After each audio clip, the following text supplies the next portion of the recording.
Good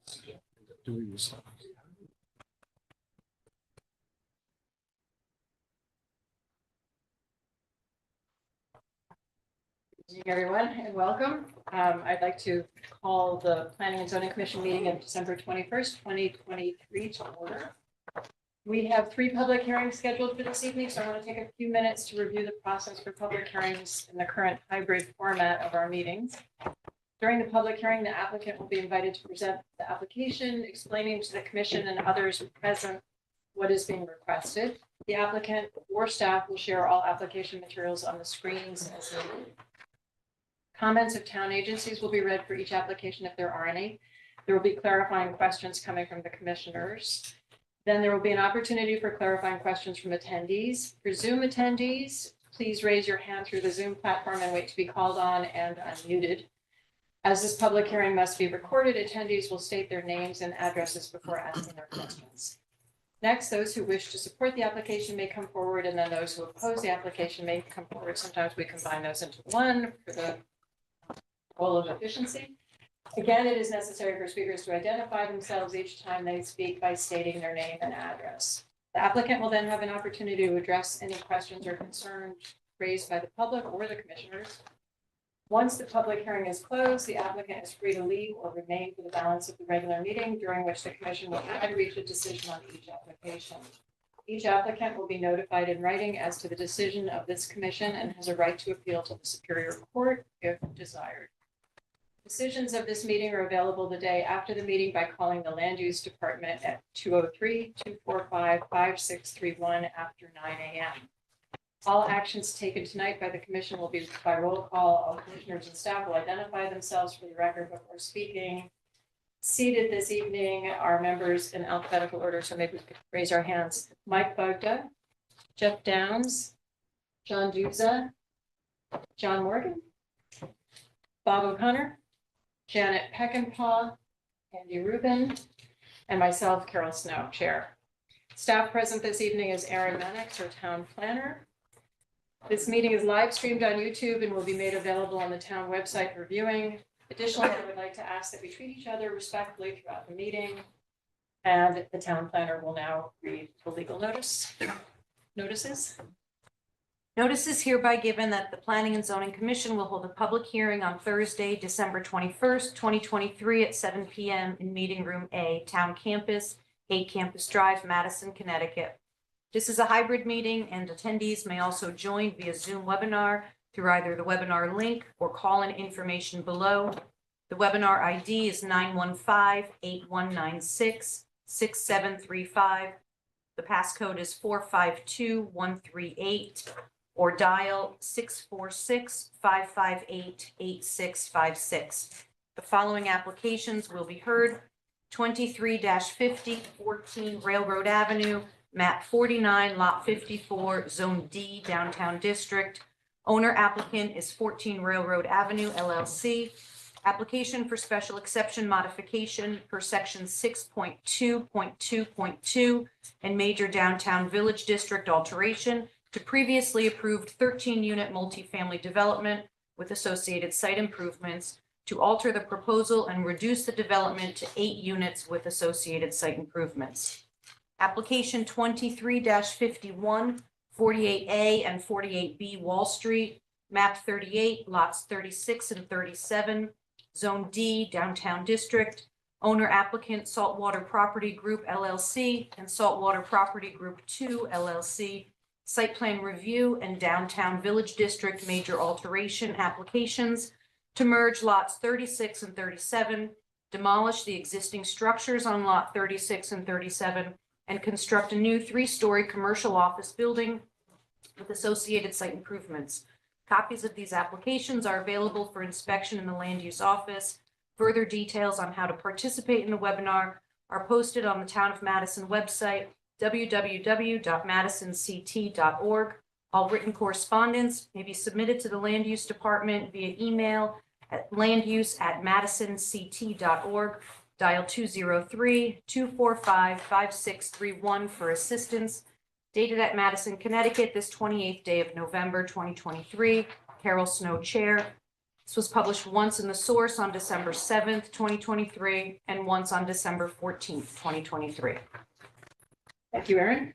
Okay, so the first item on our agenda is 23-43 916 Boston Post Road, map 39, lot 3 and 4, zone R2.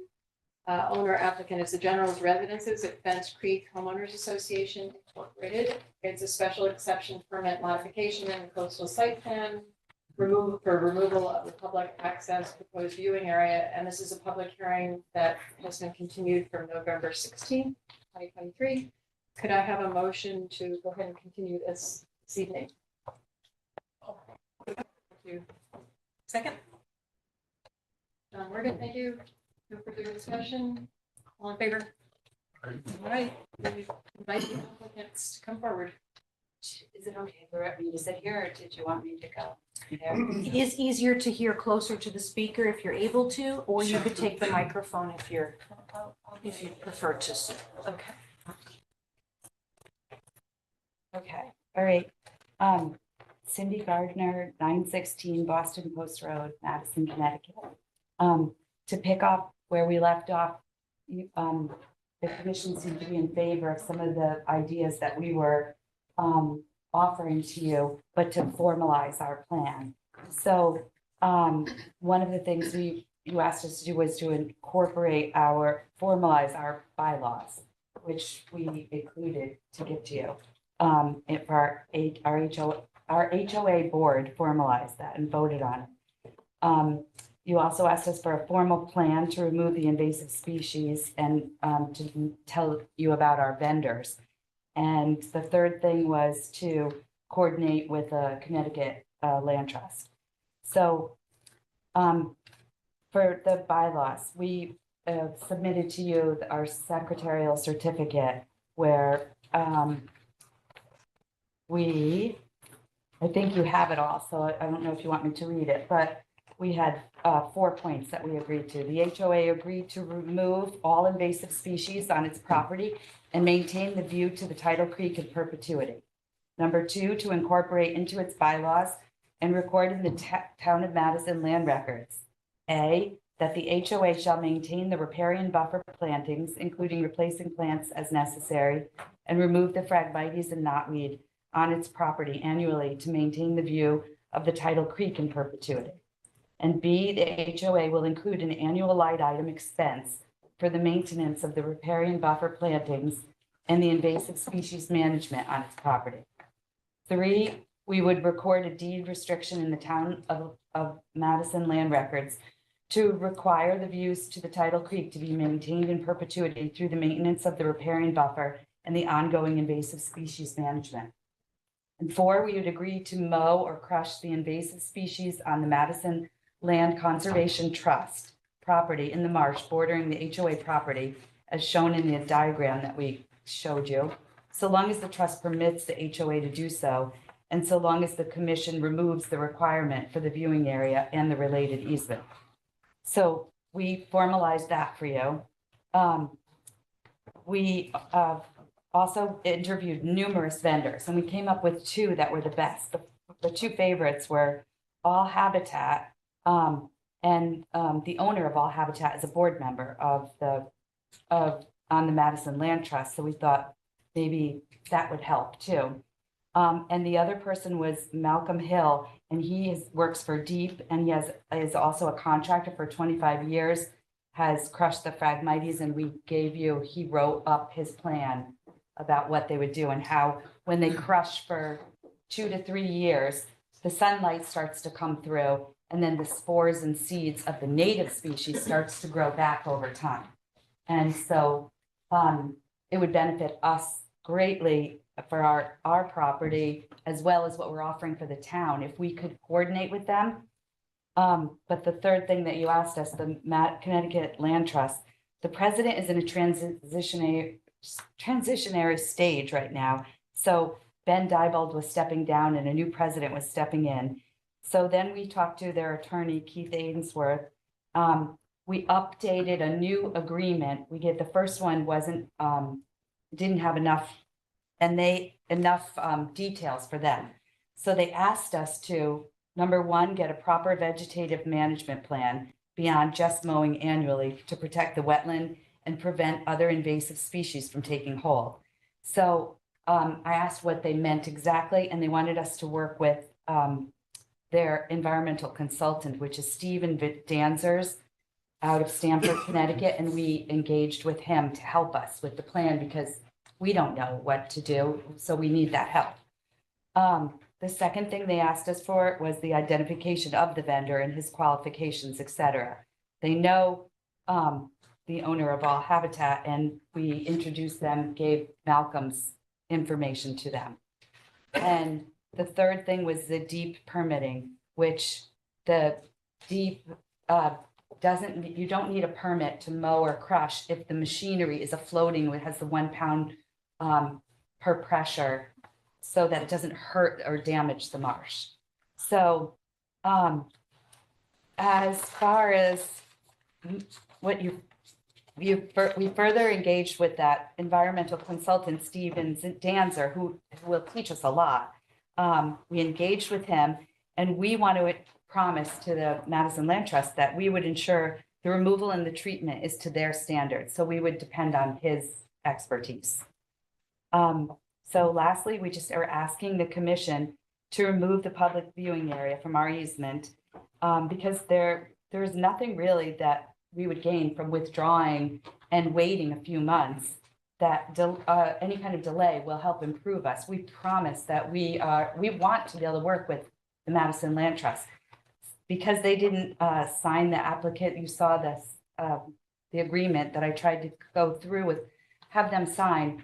They are saying they want to meet with their new board and then get back to us. They weren't saying no to us. And so we are hoping that you believe that that is in the best interest for us as well. And we would continue to work with their environmental consultant and the best vendors possible, the two of which we've shared with you. And if you have any other questions for me. Yes, I have one. Wasn't there a matter of a bond that was posted by the original developer that you guys wondered what could do, how that could be handled? So, yeah, we talked to Adam. What he was willing to do is allocate the cost of the viewing area to the town or the Greenway Trail or however you wanted to spend it, and you were looking into the legality of could you accept that? He formalized that amount is $1,500. That's what he was going to spend for the viewing area. So he's willing to contribute that any way you want it. He'll give it to the town. He'll give it to the Greenway. But at the meeting, he didn't recall exactly what was. So depending on your side of the coin, can you take that money? You're welcome to it. Would you identify yourself, by the way? Oh, I'm sorry. I'm Cindy's husband. Michael Dwyer, 916 BPR. So Cindy, I think we just received a lot of this information this afternoon at like 3:30. Yeah. Erin, is there anything that we should put up on the screen to share? So, yeah, and I was going to speak to my meeting with Cindy and Nancy to discuss, we met last week to kind of talk about and try to formulate your ideas into what, in my opinion, would be something that is enforceable and I do think you have good ideas and you're on a good track of finding an opportunity that lends itself to maybe a compromise or an equivalent offering, I guess, really, right, for consistency with the Coastal Act. One thing that we discussed in our meeting was some type of educational component with a sign of perhaps about the Fence Creek itself. The native plantings or species. Is that something that you have considered further? After you brought that up, Nancy and I called Adam to talk to him about it and asked him, we have some pictures of ones that are from in other areas of Madison, but because Adam was responsible for putting in the viewing area, that's the developer, Adam Greenberg, putting in the viewing area and the signage, we wanted to make sure that was okay with him. And it verbally told us that thought it was an okay idea, but just wanted to know more. But wasn't this in lieu of? So- Yes. Just the sign would be there, not the viewing. Yes, so the concept would be to have a titled wetland restoration project. I do have copies here as well, that you had just submitted. This is just pictures. A restoration where your, the original approval required a viewing easement and maintenance of that view in perpetuity that was associated with the viewing platform. Not really a platform, but more of a pavered or gravelled area with sitting benches. And my understanding is that the view really would be obstructed at the edge of your property boundary because the land trust property is also full of invasive Phragmites, so it essentially from that level is eliminating your view of the Fence Creek.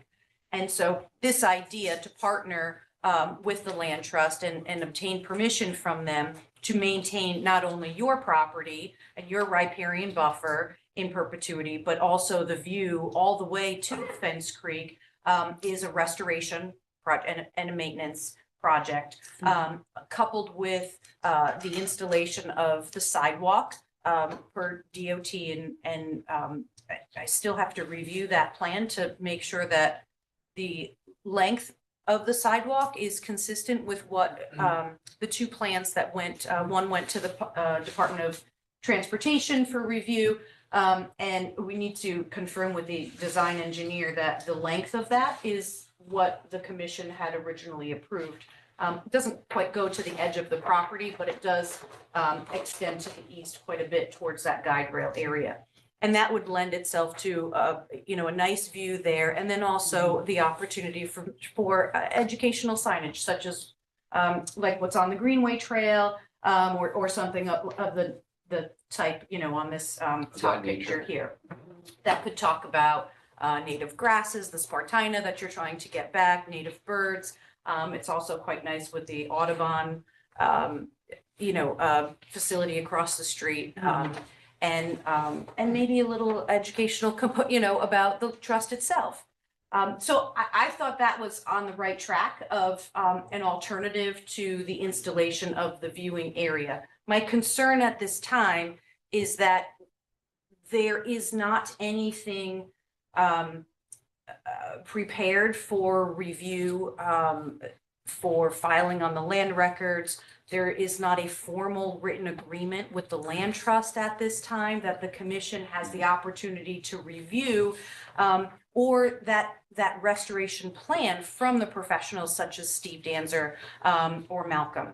And so that's where I had recommended, because this is the last day for the commission to hold the hearing open, which is why I suggested the idea of withdrawing, discussing the idea of withdrawing, that we're on the right track and being able to provide that documentation to the commission that then satisfies.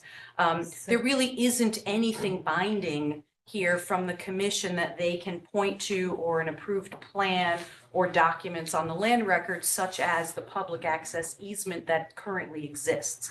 So that's the concern, not that it's more of a, crossing our i's and dotting our, crossing our.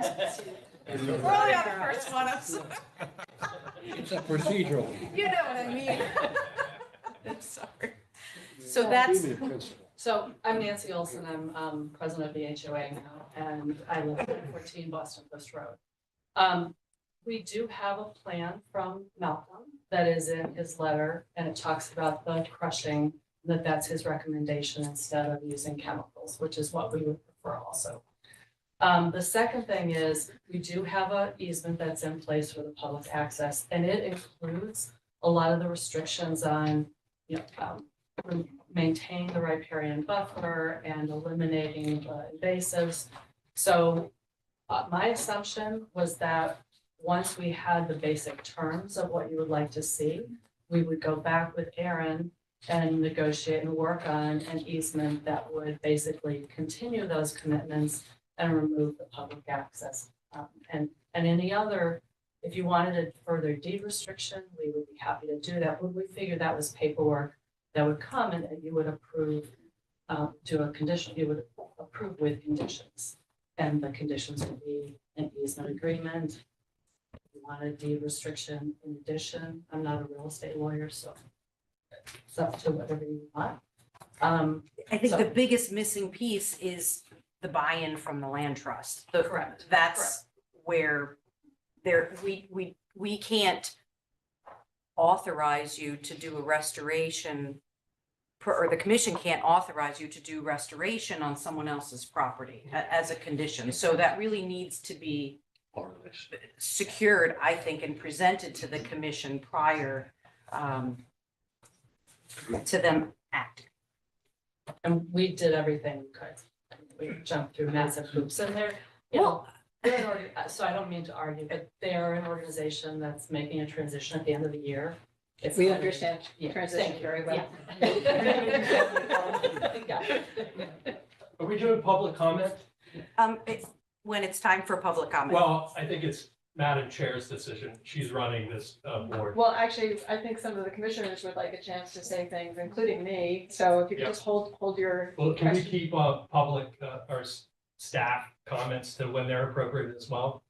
I'd like to hear Madam Chair run this meeting. I appreciate your concern for that issue, but I think that, you know, we're kept informed by Erin. We don't know the ins and outs of Correct. state and local regulations and statutes and legalities. And in fact, one thing we did talk about at our last meeting is that we needed to have a concrete proposal that we could take to our attorneys as well. So we're really excited. What I wanted to say is that we're really excited about this project. And, you know, the idea of taking away a $1,500, now that we hear even a price tag, a $1,500 viewing platform in exchange for restoration of an incredibly valuable and sensitive ecosystem is a no-brainer to me. Right. But the timing is just off. And so, you know, asking us to what we can and can't approve tonight Three and what, meetings, though, you know, remember? what conditions We've done and this 3 times. if you could just hold your comment, I'd appreciate it. You know, and looking back at the records too and seeing that it goes back to 2019 and 2020 when there were conditions placed on approval of this entire project. And Erin, one thing I wanted to raise tonight is that construction wasn't even supposed to start until we had some of these in place, or, you know, the town. And so speaking again to transitions, we have a new town planner, the previous town planner who approved it and was supposed to, you know, make sure that there was a plan in place before construction even began. He's left, Erin's come on board, you know, we've got different commissioners now, so we're kind of starting fresh, which is not a bad thing. I mean, I think that that can be a good thing as well. And what we've heard so far, we're all really supportive of, I think, what you're saying, the head of the commission. And it does get down to the technicality. So I think when you were considering withdrawing and coming back with a, you know, a kind of complete set of documents and completing the process so that we knew exactly what we're agreeing to here, that seemed to make sense to me. I don't know why you felt at 3:00 this afternoon, I you had to did- kind of rush this forward, but Can I just? Yeah. I sent in paperwork way before 3:00 this afternoon. there has been more And- paperwork, but we did get something, or at And least the commission got I it. didn't want to withdraw. In our conversation, Aaron brought it up and I listened, but I just felt like we had everything. The only momentum is that you can see we're promising, we hired their consultant at a very high price too. Well, and- it's great that that is all moving and- forward, but there's a major component, which is the land trust. Right, but And but also it's not our land. We're doing everything within our means for you. right, We'd like to remove having a viewing area as an easement on our property. And we will take care of the view and the maintaining of the marsh and we'll continue to ask as the new board of the land trust takes hold. We'll go back and ask them and show them, we've hired your consultant. These are our vendors. What can we do? we want to do that. It helps us because for us, trying to mitigate the invasive species on our property, getting rid of those are gonna help us so It's a win we- for everybody. yeah, for we sure. really Yeah. want to do this. It just wasn't successful in getting them to get together and agree to this. Thanks. Any other questions or comments from You commissioners? said something, excuse me, that they were in transition as well, the land trust? Yes, Yeah, there's. The president. the president was stepping down. I don't know about anybody else, but he But that's passed- why you had difficulty. Mhm. And they were saying it's not a no, they wanted more. I read the 3 things, they wanted a little more information. That's what we were trying to do. Since we're not none of us in our HOA are experts in this field, we decided to buy into their consultant. No, it's great to get this management plan going forward in such a strong way. That's super. Is there any irreparable harm that would happen if we waited until there was the agreement with the land trust? Well, I guess just for us, that's what I'm saying is we would like to do this for us so that we can then work on cutting our Phragmites and even show the land trust. One of the things they said is they'd like to see the vendor, they'd like to see, we were hoping our neighbors would do it too, so they'd see what was happening there, because they even thought that the machinery, the crushing, you needed the deep permit for. And so I had to go figure out that if it floats and it's less than 2 pounds per pressure, it doesn't require the permits. Doesn't what you'd be doing on your land satisfy the condition that was previously set in 2019 and 2020? I mean, is there any reason why you can't do that? If I can, Go ahead. the efficiency of doing it once is better. But if that's what you'd like us to do, is take down everything on our property first and then go back and do it when we get the land trust approval, if we get the land trust. Further to comment on the land trust, having participated in the conversation, it wasn't, they didn't say no, they're dying to get rid of it. This is a no-brainer. This is so easy. The outgoing president didn't want to commit to the removal unless he really understood the conditions that we use so that we didn't harm anything, or because I guess there's an odd chance some worse invasives come in. So there's Yeah, there stuff is. they want to do, and that's where they gave us the answer. But again, And I'm happy you're not using Roundup, by the way. yeah, but it's kind of also, people are removing Phragmites all the time on the shoreline. So these guys are very well versed in it. The reason we asked for tonight to not withdraw, which makes complete sense to, now I'm gonna say, dot your Ts and cross your Is, is because having no control of the land trust, what if they just come back and say, no? I don't care what you do, you can't cut down my stuff. Well, then where are we? Right? They. Well, you still have your management plan and, and what you need to do. Is there a possibility that you could vote to remove the public viewing area tonight, subject to, conditional upon us removing, our Phragmites and invasives on our property and complying with whatever land trust throws at us? And we're confident enough to say that because we have to know a lot more about invasive species than I did 3 months ago. We're confident that we will do that. With the herbicides is the biggest thing everybody hates. So that's what we would hope we could both win, is that. I think what we're struggling with is that what you're describing that you want to do on your property anyway is part of the conditions that, as I understand them, that were, back in 2019, back in 2020. Required in the first place. Required in the first place. So that's great. And, I don't know why it's taken this long to actually do it. I don't know why the project even went forward if it wasn't done, but that's water under the bridge. Pun intended, in a way, but Totally agree, but just fast forward to, where we Well, are. we take down our invasives, land trust says no, then what? Are we getting a viewing area? Which you can't see anything from, because they said no, and the invasives that the land trust controls blocks the view of the marsh. We understand your logic, yeah. but it doesn't solve the problem. And, and I don't see the harm in waiting until the land trust is ready to weigh in and until we have something in writing from everybody involved. And that to me makes sense, we don't exactly know what we would be approving tonight because it's still a little vague. And, I don't know when the timing of the best time to go into try to remove Phragmites is, if it's. It's now. Now, Could be done. It's Could now. have been done by this meeting. Could still be done if it stays warm. So that's the pressure before you're the end of the- feeling is that the Yeah. best time to start the process was now or in the fall, right?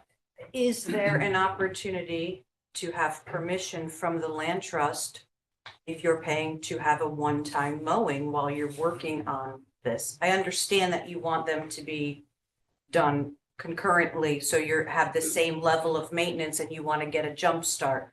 But you can do that privately with the land trust, showing them what your current proposal is for your mowing while you're waiting for your professionals to give you the maintenance plan, the documentation, the signage for your public, your sign, to be able to return that to the commission. Is that an option so that you're still, it's not a permanent agreement yet with they're still reviewing that, but it is an opportunity that you both may benefit from, an initial winter mow to You get do it in started. phases in a way, once you've gotten approval from everyone. yeah, so, I mean, I don't know when they're gonna, It won't be this. yes, because It'll be they're switching over now, so they're not responding as far as, So I keep going back to the removal of the site, which seems to be the chip on the table is if that's gone, we'll go do it incrementally. We'll go take down our Phragmites as fast as we can. To do it incrementally isn't efficient as once, but keep in mind that, especially relative to your valuable time, the dollars in this are tiny. I mean, it's like. Although I think that it was kind of surprising to learn that that's what Adam set aside for a viewing platform. But it's not the money so much as it is what you're asking is, to remove something for other reasons too, like your concerns about your security and, and not wanting any kind of foot traffic across your property. We understand that. But it's, again, I'm just going to say that it sounds to me, reading the conditions of approval of the project in the first place to get this high density project on a sensitive salt marsh required starting to have a management plan and, and having that implemented even before construction started. And so now here we are in end of 2023. Sorry, maybe I'm missing something, but it's great you're doing it. But my point, Carol, is precisely the sensitivity the state has primarily is the safety of the marsh and the contamination of the marsh, not the public viewing area. The state, I know that was a piece of it, and maybe the town or the state wanted that, but we're the only ones saying we'll take it down. The developer could have done it 3 years ago. You understand? And you change developers. no, Well, they should- we've only had the one. And by the way, From when From 2019 to 2020, but You're right on it. well, I mean, sorry, it's so complicated, and we do really appreciate what you're doing. So if there are no other comments from the commission, we can open it up to a hand raised in the back there. Okay, this might add some clarity. So my name is Alex Province. I live at 917 Boston Post Road, and I sit on 2 advisory committees to planning and zoning, ACA and BPAC. And I found myself in this exact seat in 2016 when planning and zoning was looking at this experimental concept of cluster housing. And I had had numerous phone calls with David Anderson, the commission at the time, none of which, this is a totally new board. Some people weren't even living in town at that point. I was very involved because I own the brick house right across the street. And I saw some of you when you were out on your Sunday walk, that's my bedroom, so I could hear you guys stomping across and, you know, it was a disturbance, just to show the proximity of where you guys would be standing versus where my, you know, family lives and where my bedroom is. So in 2016, I was terrified of this cluster housing concept of taking two houses right in front of us, a historic house, and replacing it with 9 units, tearing down a historic house. It was terrifying, it was frustrating, and I've been here since 2016. It was I that stood up and said, make sure that historic houses that are on cluster housing land be protected and preserved, and it made it into the motion. And Duo fortunately built the house back to the exact standards of what it was, the general's residence. While it's not, a Williamsburg reproduction, it's pretty darn close, and it looks wonderful, and we feel like we got our house back. Now you add 9 units. Fortunately, they're all wonderful people, and we love you guys dearly, and we're happy to have you. Duo Dickinson is a fantastic architect, has created this maritime sort of coastal village. We love looking across the street. We love that all the houses glow. We love that we feel secure and safe. But enough is enough. We've developed this land to the extent that it needs to be developed. I don't want to look out and see more sidewalk going into a marsh. I don't want to see signs. I don't want to see benches. Incidentally, if you Google a cedar bench is $1,900. So I don't know what $1,500 is going to get you. We have John Cunningham, who's done a beautiful riparian buffer zone that was supposed to transition into a mowed marsh without the silt fence. And would be a win-win-win for everybody. You would drive by the marsh and you would see what it was supposed to be, what it used to be when I was a kid. We're gonna promise to mow the north side of the marsh, which Deep used to mow. In fact, Malcolm, who you guys are hiring, was the guy who mowed our marsh originally 10 years ago. We're pleading with you guys. We've been here for 3 meetings so far. And again, you guys, we want the fracs gone. We want the riparian buffer zone protected, want the silt fence gone, and we want to be able to look and see nature. I don't want to see a sign explaining nature. I don't want to see a dead-end sidewalk going into a mud marsh. I want to just not see man-made crap. I'm done. We're all done. You have 30 letters from neighbors saying that they're done. My elderly neighbor to the north said it perfectly with one word. It's ridiculous. Like a bench sat on the side of the road, like without views, like was something that sounded wonderful when we were here years ago trying to like make this work. Now that the units have been built, now that we see what's out there, we feel it, we breathe it, we know what's here, none of us want it. None of us. 30 residents, all of us, my neighbors behind us, on Liberty Street, 30 notes have been written in. This is the 3rd meeting. We've spent hours and hours and hours. Enough's enough. You guys have the power, so just put in the conditions that you need to put in, albeit, but it has nothing to do with the Madison Land Trust. Their application is to remove the viewing platform, and 30 residents have taken our time to write in notes to say, we want it gone. You guys are empowered to do this. You're a volunteer, I'm a volunteer. You guys have the power to make the decision right now, and I'm asking you to vote in favor of these guys to remove the viewing station for our security, for our peace of mind, for a litany of reasons that have been set in by many people, more than just these guys. Thank you. All right, thank you. Okay, I think it's not just a yes or no, it's, we've been trying to work together on this and get to an even better result. And, I think when you first approached us, it was a yes or no, can you take away the viewing platform? And we can't really, it's part of the previous condition of building the property. It's, their coastal area management regulations that we're following and procedures. And I think that's why we're trying to work with you, not against you. I think we all want the same thing. And if you could just be a little more patient maybe with us. I don't know how everyone else is feeling. I just feel Oh, I like, agree. I think there's a process that has to be followed. There's pieces of the puzzle that have to be put in place, and we're not there yet. We want to get you the solution you want. We're all with you.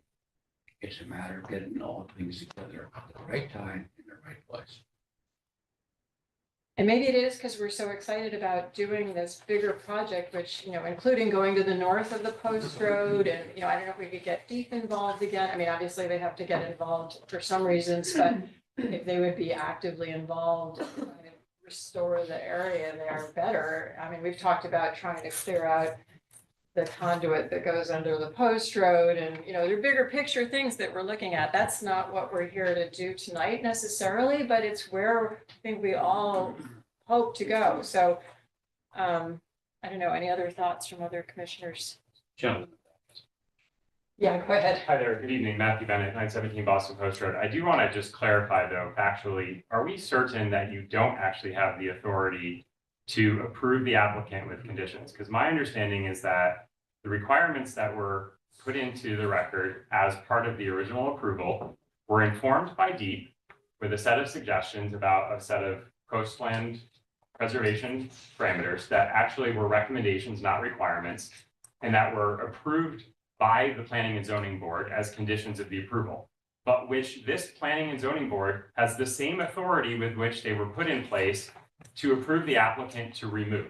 So I just want to understand, as you consider the decision ahead, and if you are all in fact in agreement, is there any legal limitation or constraint that prevents you from approving the applicant or approving the applicant with conditions? My understanding from having gone through it at length, as I believe have the applicants, is that it is absolutely within your purview. That if you are in agreement with the spirit of their intent, that you could approve their application, that you are the Planning Zoning Commission of this town, and you could simply tell the applicant, we are in agreement. And the conditions that are tied to your agreement are that they do the things that they've set forth. So though I do understand and appreciate your desire to get to a documented outcome, I actually think you have that power here right now to approve their application as submitted with the stipulations that you would want to place on them.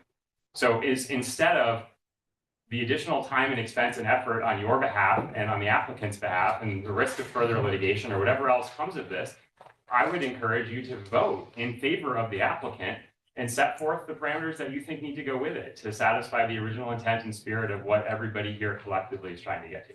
Thank you. Thanks. Last month at our meeting, we did asks for a specific proposal. We haven't quite gotten that yet. And one reason why we wanted more specifics and commitments, including commitments from Land Trust, and I'm sorry that they can't do that by this meeting, is because I think we do want, we did talk about it at our last meeting, to go to consult with our council. What can we do? What can't we do? And I appreciate that you support us 100% to go ahead and make a decision tonight. But we do have other issues, and we do have, deep and coastal area management rules to follow, and they will look, closely at what we decide to do without consulting them. Possibly, I don't know, Aaron, am I explaining When this? the applicant submit a proposal, do we know actually, because my understanding is that it was actually formally submitted to the record before the last meeting. Now, whether you did or didn't receive it, I don't know. But do we know from the applicant when this proposal was submitted? By the way, we already know Deep's opposed to removing it. Aaron sent them a letter and Deep said, no, keep the easement in, keep it in place, I want a viewing area. So you know where they stand. So you got to overrule them. But did the applicant submit a All you're gonna do proposal? is go back to actually? Deep and say, Okay. I believe This the is applicant a has public submitted a hearing. proposal. A I public just- hearing, Madam Chair, is not a conversation back and forth between the public and the commission. I think the town's You exposing may itself have to an litigation risk. opportunity. If the commission is not receiving documents that were formally submitted by the applicant, I think we have a bigger problem on our hands. My understanding is that the applicant, and I've read the proposal, submitted a very thorough, comprehensively developed document outlining their responses to everything you asked for in the last meeting. And we are all spending, including you all as volunteers, our precious time and energy to be here to consider something. So I'm slightly upset and scared if the documents that are coming forward aren't reaching the commission. I'm not sure which specific documents you're talking about. Yes, there were documents sent to us between the previous meeting, public hearing, and this public hearing. And yes, you met with Erin on December 14th, which she describes in her summary for us, because we weren't there. And then we do know that other documents were submitted this afternoon. And so we have not had, perhaps all of us, a thorough amount of time to be able to review the documents that we did. We haven't gotten the deadline. That's, Yeah. I gave the documents well before. Yes, there was something that was brought in this afternoon, me saying, no, I will not withdraw. And everything that came in this at 3, that you're saying 3 o'clock this afternoon, was everything dated back that went in long before. Even last time when I was here, December 5th, and you by the didn't way, send the prior my meeting, proposal. the information had been submitted by email and not And we distributed. never got it. We All left of the meeting that last time asking information. why they hadn't submitted a proposal, and they said, we did. We gave it to you guys before the last meeting. In fact, our letters that we submitted and a litany of other people, letters that we submitted before, didn't make it on record until I had to email Erin and say, can you put our letters on record? I would like Right? to Is that true? clarify, excuse me, Alex, I would like That's to a yes or no clarify question. what the website serves as. The website is not the official record of an application. The official record is a paper record. How do The they get to town read the of stuff before the Madison- meetings? It should be available to the commission to read. You're being disruptive, Alex. Okay, If and you- you are as well and have been for 2 meetings now. Erin, please continue. Okay, I don't think this is helping. Erin, do you want to go ahead and The finish? application, the information that Cindy indicated at the last meeting that came in was not distributed at the meeting. The paper information was in the file. There is no missing information. We have all of that. And as far as I can tell, you've recapped all of that information here on the record this evening. So there's no unknown documents that the commission, the public, or anyone in attendance to this meeting has not seen. So to clarify that, I'm not understanding what you're referring to, Mr. Bennett. As far as the ability for the commission to make a decision, yes, it is within your purview to approve, deny, or modify an application for a coastal site plan. That is within the commission's discretion. However, this evening is the last night to hold the public hearing open, which means upon closing the public hearing, you cannot obtain any additional information from the applicant or the public. So you need to determine this evening if you, and I think that's what you've been trying to do, is speak to the applicant as to whether or not you're seeking additional information and how that may affect your decision-making. And that's when a decision would be made to move forward and close the public hearing and move to deliberations, or perhaps withdraw the application. And that's really the question at hand. I just want to add one small piece of information to that too. I noticed in the email that was sent this afternoon, I was copied, but I was copied using a Madison website or a town email address. I don't have that. So, I can't say what might have been sent to a black hole somewhere. And I think that, what we see that's on the website is everything that has been presented properly and processed properly. Well, last time you hadn't received my proposal that was said during the meeting when I had to reiterate it from memory. And I think that's to what, your and then point- when you said, To your point though, Erin, and to Erin's point too, we heard a lot of it, and then we did come back to you and say, well, we need more information, and we still need more information. I feel, so you're looking for specifically the land trust to actually sign the you see the agreement, you have that. I gave that ahead of time, not before 3 o'clock today, well before, but that agreement that I was hoping they would sign, but they're not in a place to do it. I still would, if you would vote yes for us to remove the public viewing area and let us continue to work with them, have that be the condition, that I would continue to work with them to get them to sign that agreement so that we could manage the the invasive species on their land. And hopefully with the help of Steve Danzers, satisfy their concern of if new invasives come in, what do we do then? That we have no knowledge of. So we're saying we'll be committed to that. So you have We've that. heard that and Also, yeah, gentlemen, that was me guessing at your email from the email convention that we've seen in the town because we were concerned you weren't seeing the document. Yeah. That's the first time we That's used what, so that it's the first email time. You address. didn't miss any emails because we used the wrong address. That's the first time we used it. okay. What are other commissioners' thoughts? I'm sorry it's come to this, but you know, I think we do have to be very careful of how we approve, or, you know, I can even use the conditions of approval of the whole project, which we're still kind of working out. So we're very careful about conditions, setting conditions, what's doable, what's not doable, getting legal counsel when we need it. And I think that's why we're just a little hesitant, and we don't feel the pressure that you all feel. You know, I don't know that waiting a little bit longer so that we can get everything together that we need and take it to our counsel or attorneys, make sure that what we're doing is appropriate and adequate and legally binding, frankly. And yeah, that's. Is the land trust sign off that's the main issue? For them to sign Right. off. And if they have that, in your opinion, would that be sufficient to grant or? I think yeah, the larger plan, but again, we talked about it in November of running it by our council, just to make Yes, sure. that's So right. a little more time. First of all, a little bit, I think a little bit more in writing, a little bit more of a solid proposal is still needed. A little more time, so we're not getting it literally the afternoon of our meeting tonight. I'm sorry, with all due respect, you have gotten it formally submitted to you weeks ago.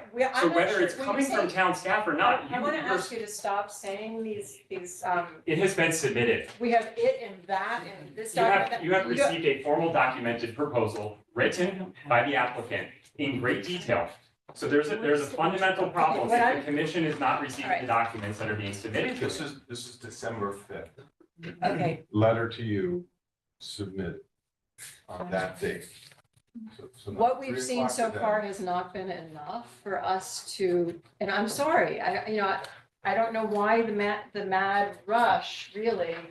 We're just asking that, all get to the same place and have the same, have time and sorry to dwell on this, but if you go back to these 2019 and 2020 modifications and agreements, and that was what was approved, we're still struggling with them.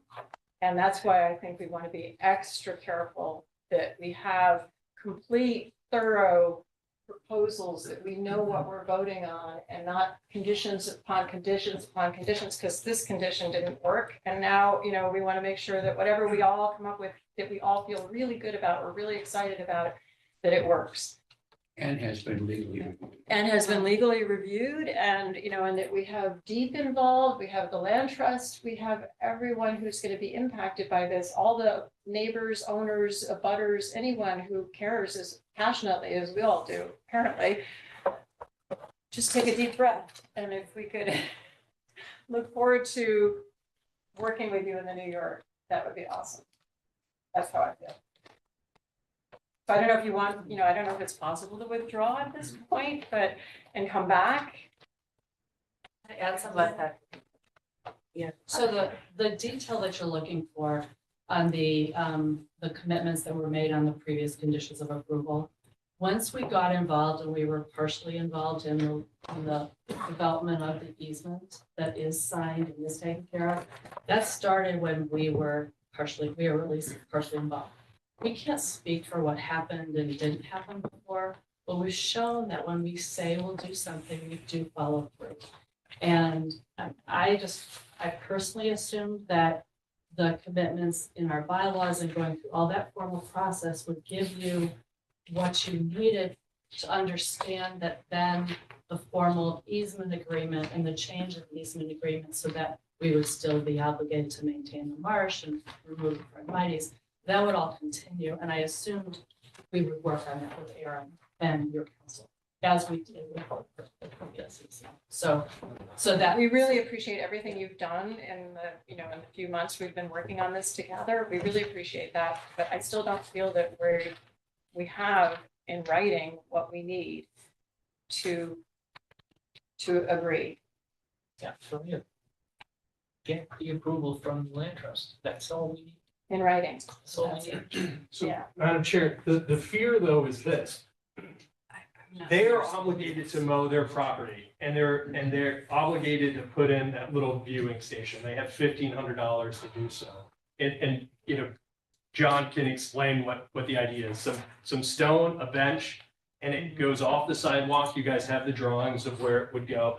And they're obligated to mow their phragmite in perpetuity. They never were obligated to mow the land trust. So they could just say, you know what? I'm sick of this. We're sick of looking at the signs. We're sick of looking at the flags. We're just gonna have John put the gravel in, put a little Costco bench up, put a little sign, mow their little section of frag, and then say the heck with whomever. Let the land trust take responsibility. You have right now in writing, you can say conditionally, these people will mow it. Or you risk them just saying, we're done, all of us are done, put in your bench, put in your sign, and let whomever deal with the frag. Because they're under no obligation. They can just check off now. And if you read, and if you, We one heard you, more point, Madam Chair. There are previous conditions that haven't been upheld. And you've asked us now to undo some of those conditions. The viewing station. And so as part of that, we're trying to work with you to see how we can make this an even better, stronger condition application. They may not be willing. They might just say, put in the bench, This is not the and then it's over. applicant, Madam Chair. Okay, we're done. That would be fine. That's what you want to do. Okay. You make your point, Right, you we get it. understand. We heard you. And it's really 65 days that the town has to respond, not the applicant. So I think you guys, it gets into, you've done this meeting 3 times now. We're aware of how many times we've done it. And we also appreciate the progress that has been made. We just don't think we're quite there yet. And we asked for more so that we could take it to our attorneys and have them look at it. And we're not there yet. Would you take the agreement that I created for them to your attorneys? We so need that the I whole, can get I them think to- what we're trying to do is put together a whole package and we don't have that yet. And, I think we'll get there. I think you guys are doing an incredible job working toward it, as fast as you can. And yes, there are hurdles of transitions in the land trust and, but yet I don't see after, waiting 4 years to get where we are with a management plan, another month or two is going to do harm. I don't see that. And What are our options right now as a commission? As you are aware, there is an approved special exception for and coastal site plan for the development with the conditions that are put forward, which is the requirement for the public access Right. or the public viewing access. That's the which status is an quo, Easement right. on Nobody file wants eventually. and the maintenance in perpetuity. This is an application to you requesting that you remove a condition of approval. My understanding is that the commission raised questions as to their ability to remove that as far as consistency with the Coastal Area Management Act. Correct. In understanding that and not just a straightforward removal, the applicant has come forward with another alternative, a compromise that more closely aligns with the Coastal Act. And so in order to look at, apples to apples here of some type of an alternative, that is what you had asked the applicant to explore. You have every right to ask for additional information so that what you are approving is enforceable and documented for perpetuity. And if you don't feel as though that information is presented to you this evening, then you have a choice to make. This is the end of your opportunities to receive new information. If the public hearing closes, then you need to deliberate off of the information that is currently in the record. Whether or not that satisfies consistency with. But the a coastal new act. proposal could come forward The next applicant- week. The applicant has There's every no right need to to wait withdraw 6 the months or application something. currently, Okay. understanding that the commission likes the direction you're heading as far as a restoration of tidal wetlands, a partnership with the land trust. And I think it has very clearly on the record this evening expressed their concerns of not having any legal documentation or any specific proposal from a professional that shows what that Entails. you know, the Steve Danzer component of what that restoration and maintenance is. And that would come from Malcolm and Stephen. Well, Malcolm, you've got Do have a Malcolm's proposal. letter. Yeah. We That- don't have one that So- necessarily satisfies land trust. I We guess do the have a question, Comprehensive proposal to remove the invasive. Further, liking my logic before, can you just answer the question? Land trust is no. Did you contact Keith Ainsworth? Yeah. He's the that- one that told us to I call think that would- Danzer, and we said, Danzer, we'll do whatever you tell us to do. Yeah. So So that was his only advice to you? What was that? That was his only advice to you? He No, gave, the three he things. gave us these three right there. Yeah. And, We but put that in to the my, packet. my point It's is, just going around. land trust says no. So then I they think were that's not something saying to no. understand at that Saying point, do right? everything. Okay. Land trust says yes, it's no brainer. Land trust says no, or, We come back and talk again. yeah. Then the You went to proposal that. changes, But the right? follow-up is It land wouldn't trust has to include say that yes. component. So could Attorney Ainsworth? That's what we were He said- asking he said I him. You can't. can't. You can't He sign see he it. said, the I can't, agreement? you gotta wait for the. So you gotta wait. He said- So, and then when we have that, that's when we have to have a legal review done. And but also just to clarify, we did give Malcolm Hill, we put that in our paperwork, that he would be crushing it. He explained his machine. He's been doing it for 25 years, 4 deep. And they crush it, and after a year, a little bit of the native and natural seeds will start to grow. After a second year, a little bit more. What they're worried about is that a possible new type of invasive comes in. Yeah, And so that's I where saw Steve that. Danzer said, and he can't write anything specific to it until it starts to happen. So It may he was saying, progress. we already engaged in him. As it turns out, he will help us. We've hired him to be that person to manage as we come. So we feel like we did give you 2 different really good, reasonable, great people that will manage the invasives for us. And then another environmental consultant that will help us for whatever the unknowns that we don't know. He will So I tell us think- then I what to think do. there are 2 choices, basically, and one is asking you to withdraw and come back when you have everything, when you have Keith Ainsworth signing off, or the land trust, whoever legally signs off to let us know what this proposal is. If we have to vote on it tonight, I don't think we have enough to approve it. So I think, you've heard that from us. And we're sorry that we're asking for more, but we need something that I think is a more concrete proposal, everything included, and then we can review it Review it and. and have our legal council review it. To make sure that we're legally allowed to remove this particular condition that you want to have removed. You haven't already done that part so far? Not to check with legal. So So there's nothing we could have done. We could have brought an executed agreement in tonight, and it wouldn't have mattered. Why not? I think Well, we've I'm said sorry, I'm enough. not understanding that. We're just going around. Yeah, I think we've You're said right, enough. you're- Yeah. So then if we withdraw, I have to start over with all new applications? You are allowed to immediately withdraw, resubmit, incorporate all the existing record into a new application. And you could even request from the commission, you have to do it in writing, but you could request to waive local application fees as well. That is something you can do to the commission.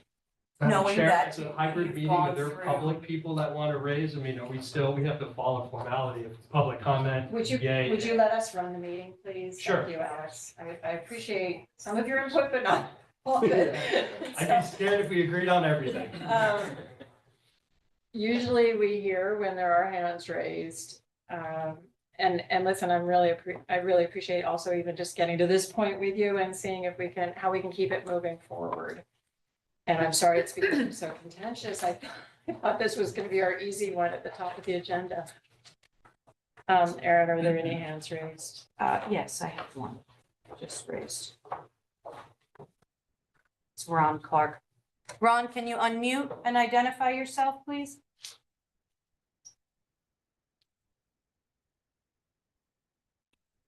Ron, can you hear us? I just unmuted. Good evening, everybody. Thank you for letting me speak and for a very interesting meeting. I have to plead guilty as one of the co-conspirators because I was on the Planning and Zoning Commission when this originally passed. So I know it quite well and I live nearby. I guess my first question is more to Aaron. Why can't this be continued? The statutory clock has exhausted, Ron. Why can't the applicant grant a continuation and keep all this information on the record and just wait for this paperwork that you may want to satisfy it be submitted? I believe the extensions have already occurred, Ron. Oh, okay. I've been following it that closely. I can see it's a conundrum. And I think everybody, I can speak certainly for the applicant and for Mr. Province and Mr. Benedict and others as to the way they want it to go. And of course, I don't know how the commission wants it to go. But from what I can gather, you're all pointed in the right direction. And I fully understand and appreciate the complexities of the Coastal Management Act and the conditions of approval originally.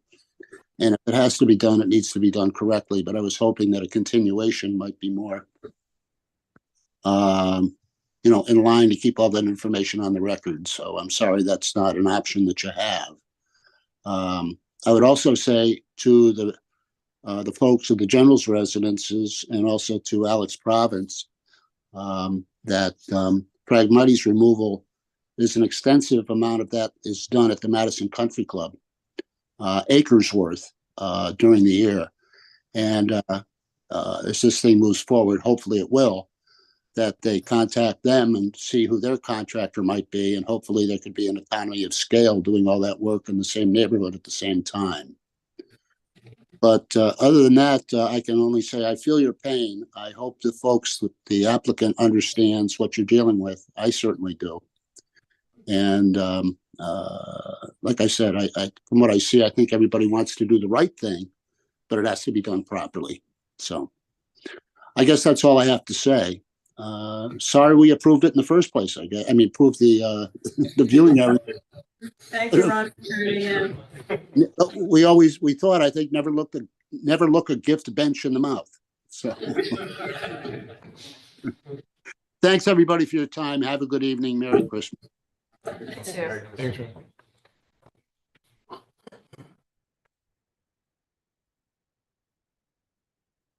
So does the applicant, So I cannot continue, so I have to withdraw And you can that's do my that. only option. You can do that in writing and we can schedule. It doesn't, there's no way I could see a vote if we tried that. No. I'm sorry, So, I don't think the time was wasted completely tonight, though. We hashed out a lot of things. I think, again, I want to emphasize, I think we all want pretty much the same thing. We're all headed in a really good direction. And I think it'll be worth doing it the right way. Thanks. Can I ask a question? Can we know what the lawyer's gonna require before we come here next time? So that we don't go through this exercise for like 2 or 3 months again? That's exactly, I would think a conversation like we've had over the last week and bring in the land trust and look at language. And I don't know if the HOA has an attorney, but we can at least start with what we have as the public access viewing easement, pull out components of the maintenance aspect of that, and really to kind of understand if there are any other legal requirements on behalf of the trust or even the commission, you know, does that need to be a viewing easement in, you know, in perpetuity? Those would be recommendations to it, you know. So that would have been really good to know if you still had to have a viewing easement. Well, more maintaining views, that's like a view shed, excuse me, And we'll that's, do the views. that's what I mean. We, of course, would do that, and we'll do the Phragmites removal, we'll do everything that was in the commitments in the original 2019. Just not the viewing area. As a spot and a sign that says public access. No, I can't speak for all my colleagues, but I think I can tell you what's going on here is not, hey, let's slow walk this thing so we kill it. Because boy, we really want that viewing area. That'll be great. That's precisely what's not happening here. I think I can And I don't have any quibble with the say, commission. that's I just not it. was surprised that the lawyer had not been consulted a while ago, because I thought. Well, We got it. there's really nothing, I mean, as far as We gotta- legal perspective, the commission has the purview to make a decision, and it is their determination for consistency with the Coastal Act. A land use attorney would get involved, well, one, if the commission has a specific legal question for our land use council, or if we're reviewing, like we did, a legal document that could ensure, you know, if the commission is looking to ensure something in perpetuity, then that language or feedback from the attorney is relevant. But there wasn't a specific question raised in that sense to ask the land use attorney. The commission has the authority to make the determinations, and it's not under deep, although they take deep's comments into consideration as well as public comments in making decisions and with consistency to the zoning regulations and statutes. So there is access to the attorney should we need to review. Just And with the misunderstanding. land I trust, thought yeah. that had happened, or that was going to happen. So. Sort of a horse and cart situation where the proposal needs to come, we need to review it back and forth. But I think, you know, the more we can work together and that, you know, I think your December 14th meeting with Aaron was productive, and if you can follow up with more meetings like that, that would be great. Move this. Thank you. Thank you. What are we doing? No withdrawal. Did you, I didn't hear that. I didn't either. I didn't have. Okay, I will withdraw if we're not gonna vote, so yes, I will withdraw and reapply. Immediately resubmit. So that would be good. So that's fine to state on the record this evening. And then when you're ready tomorrow, if you'd like to do a letter that, and it's fine as a letter to simply say we have officially withdrawn our application and request an immediate resubmission, incorporation of all the additional information that's on the record and in the application. And if you're seeking a request to waive any of the local fees, you may do that in your letter as well. Okay.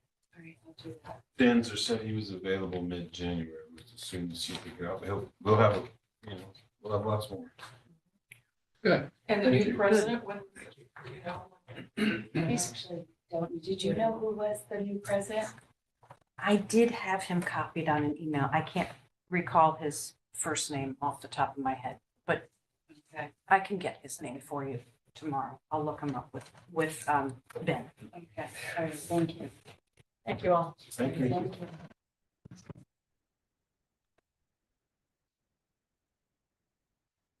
All right, next agenda item is 23-50 14 Railroad Avenue.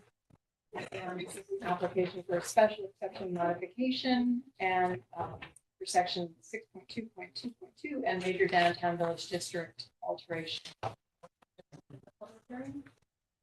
John, you do it. Second, I'll second. Mike Bug, any discussion, bigger, applicant's still here? All right, so.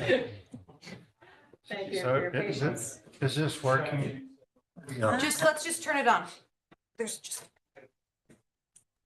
How about that? yeah, you just have to I can hold hear it a you, little but I closer. don't know if the I mic think is. you're okay. Because I have a scratchy voice. That's better. Yeah, just hold it closer. For an 82-year-old guy. I'm John Matthews. I'm an architect. My office is at 817 Boston Post Road. I'm a town resident for 50 years. I'm here representing Railroad Avenue LLC. I've been working on the site for 5 years. Just to let you know. It's been a long process. We actually have an approved project for 13 units that was approved in 22. And since that time, the owner has decided that he would like to do nicer units than the ones that were approved. The ones that were approved, there were 10 3-story townhouses, garage on the first floor, living room, dining room, 2 bedrooms up. The peak of the roof for those townhouses was 40 feet high. Okay. The new design, the peak is 29 feet high. We've lowered the ridge down by 11 feet. The units themselves are much nicer. The original house that's up on the street is to be demolished, which it was in the first scheme. And we had 2 units originally in the first scheme and in a separate building. In this scheme, we are rebuilding the house. There are 2 units. We've added a garage to the first floor unit, and we've added another 2-bedroom unit with a garage to the back of that. In between that, in the rear of the site, is some parking and a landscape area for the tenants. When you come down the site, on the left side, on the east border, originally there were 5 townhouses. Now we have 3. Aaron, can you pull up a plan or? Yeah, are you ready for architecturals? Sorry to Well, interrupt you. a site plan. John, Yeah, site plan would be site great. plan first? Yeah, Mike did the site plan, and he's on the Zoom if there's any questions. I see his Summerhill Civil up there. I have some colored boards of the architecturals that I don't think Aaron has I can put up, but I don't have the site plan because I didn't do the site plan. Okay, thanks. I just need a visual.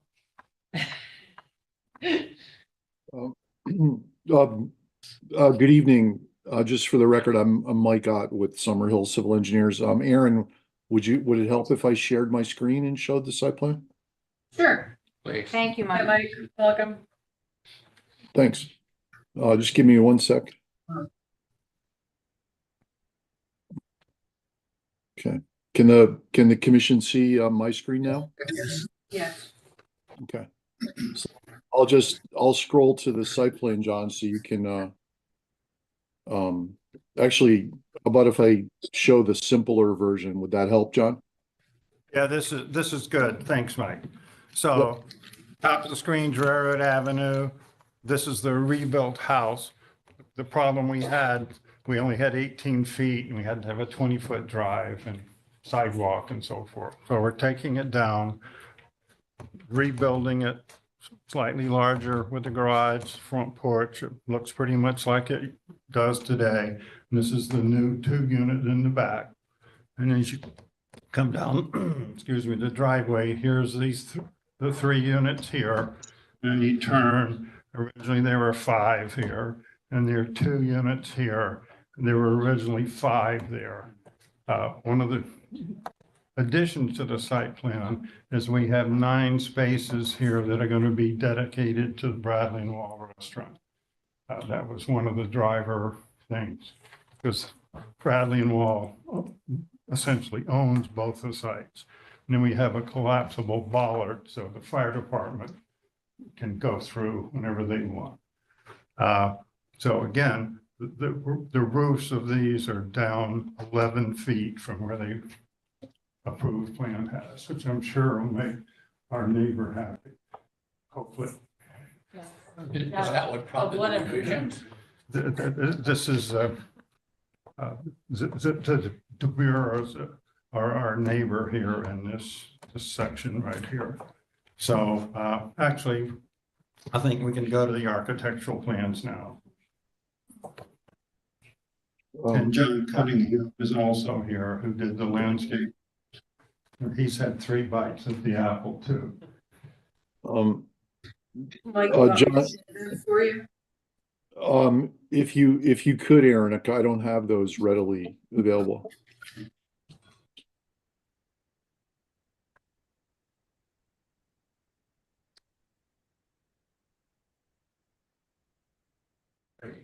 This is the front building. This is an ADA unit here. We have a ramp coming up. And this is the garage. There are 2 bedrooms, 2 baths, and there's a front porch here, kitchen, living room, dining room. And then this is an entryway that goes up to the 2nd floor unit. And then this is a party wall. So there's a 2-family house and a 1-family house. Again, we have an entrance, kitchen, dining room, living room, a little den, a garage, and a stair that goes up to the powder room. And these have patios in the back. So if we could go up to the 2nd floor, Aaron. And then the 2nd floor has a loft. So this is the 2nd floor unit. It's actually the largest unit in the complex. It has living room, dining room, kitchen, a den, 2 bedrooms, and a loft up on the top. And then the A3 unit, this is the loft here. You know, it has typical attic. We have a dormer because we needed that for the stairs.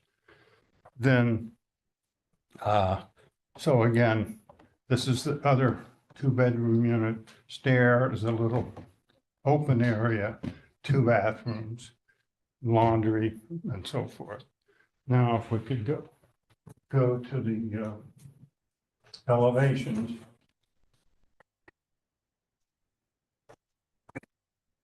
This is the front. And again, this was the approved one, but it's pretty much the same. And all the materials are the same, the colors are the same. This, doesn't have the garage and the other unit hooked on. This was from the approved set. So let's just, so this is the driveway side when you drive down with a ramp, garage, and then open space and parking. And this is the west side. There's a stair here that goes to a basement, which has some common space in the basement. And that building has its own septic system. That's the rear, looking back towards Railroad Avenue. That's the garage. And this is the utilities for meters and so forth. And this is the B unit, which has the 5 units. And I don't know, we could squeeze that down, Aaron. Or one more. Okay, so here's the first floor. You have a garage, you have a little front porch. You enter into a living room, a dining area, a kitchen, a little open area, and you have a patio, and then you have a den. And then there's a door from the garage and a door down to a basement. We actually have a basement under that portion of those units. So there's plenty of storage. You come up the stairs, open area, bathroom, bedroom, master bath with its own bedroom. There's a pull down stair for a little attic area, which has a dormer roof. So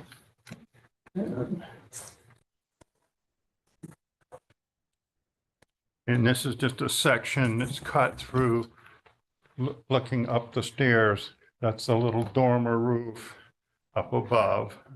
That's the basement. And this is a crawl space. Here's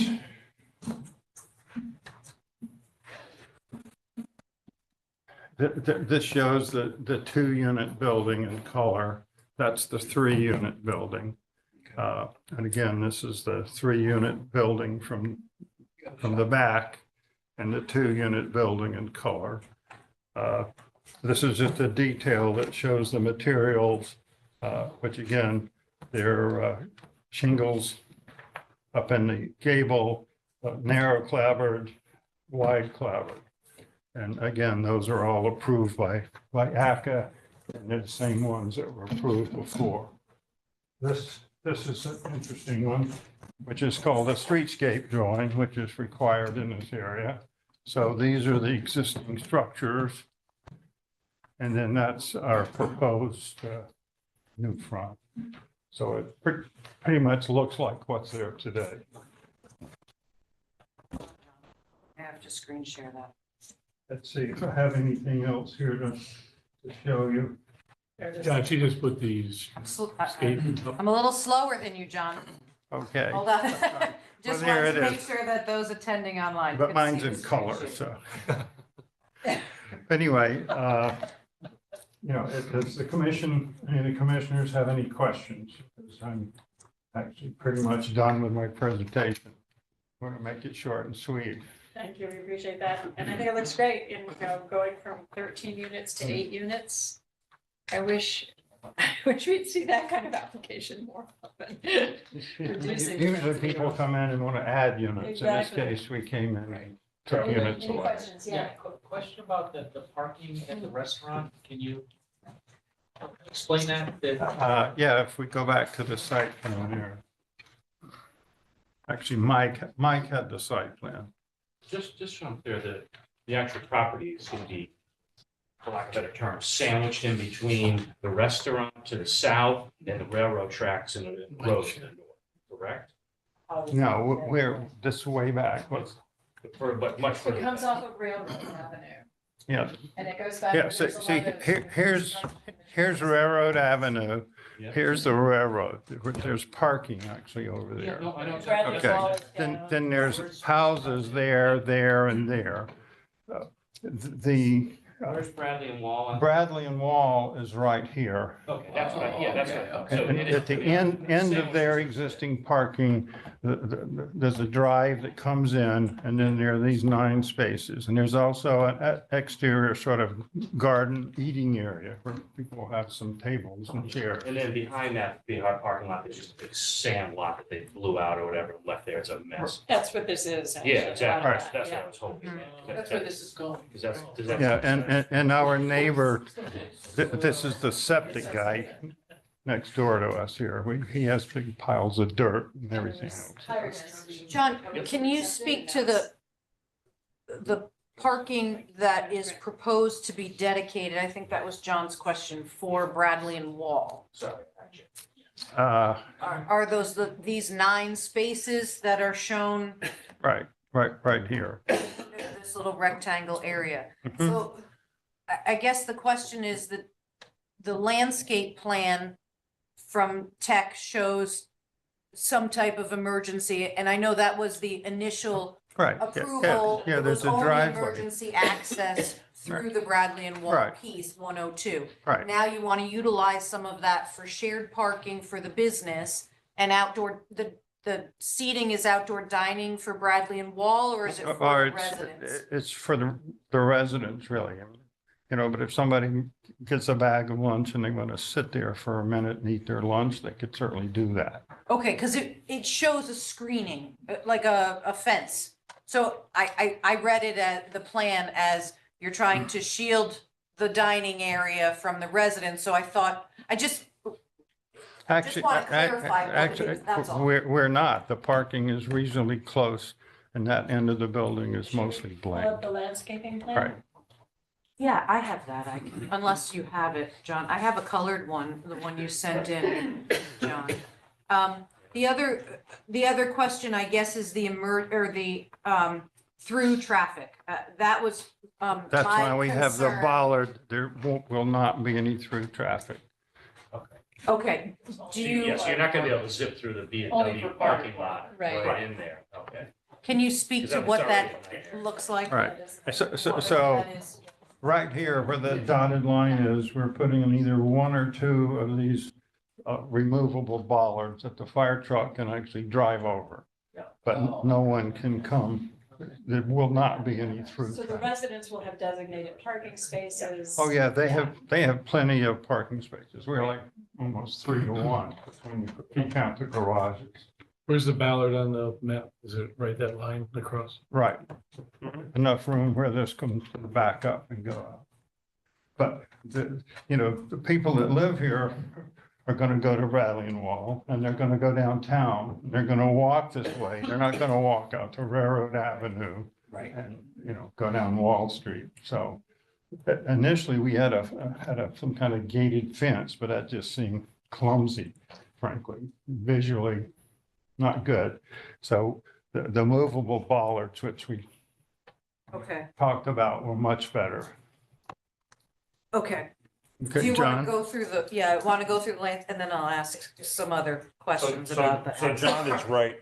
Good evening. John Cunningham, owner of TEC Landscape Design located at 62 Wall Street. That line does. Use the mic or not? Nah, they can hear. It's loud enough. That line would be dedicated, Mike Ott might be able to chime in. It is not going to allow any traffic through from both ways. So these 9 spaces are Bradley and Wall. There's going to be a new seating area here. Bradley and Wall clients could use it. Also, the people that live here could use it, okay? This area here, there is some planting next to this unit to try to soften this from this unit. And there's a L section of fence here. So it becomes its own environment there. The units in here, and this is really from the last approved plan, is this area here is really what was approved the last time we were here. This is a gathering area for the people that live here, not for Bradley and Wall. They have plenty of parking. The landscape plan is really the same. Everything else is really the one little change we suggested is a concrete walkway that's going to lead all the way out to Railroad Ave. I suggested now to make these entrances to the garages concrete also. I think it's going to look a little bit better. The terraced areas behind the units will be a concrete paver. We still have the same trash unit that's here. We have photographs of what the trash unit's going to look like. It's going to be enclosed, galvanized pipes with wood and everything. So it's all going to be really about the same as what was approved. Is the lighting the same? Lighting's the same. I have a copy. Mike has it in his file. I have a copy of the plan. Everything's full cutoff. There's no wash over the property line. Everything on our photometrics plan is 0 pat at the property line. Temperature? 3,000 K or less. All right. Thank you. You're welcome. So are there any other questions? You're being awfully generous with Bradley and Wall. I mean, did you do that? Is that their property? Is that? why Yes, you did that? Okay. they own both. Yeah, because I thought that was really nice of you. If you drive down to Bradley and Wall now, you can drive right into this place Yes, because yes, I it's know all exactly dirt. where it is. And they That need will more be a parking in there. Paved Yeah. driveway Yeah. that'll take right here to those 9 spaces. Because they need the 9 spaces. I didn't see it there, you mentioned, there's no common area, no common building in and of itself as a structure. No separate structure, okay, no, that's fine. An amenity building? An amenity building, like, No. common area. Was there a mailbox area? Well, we've talked about, we show a place on the site plan up by the thing on the front. We can also talk to the post office because every unit has a door. They could put it through the door, but that's a. Yeah, they would say no to that. But we show a mailbox up by the road.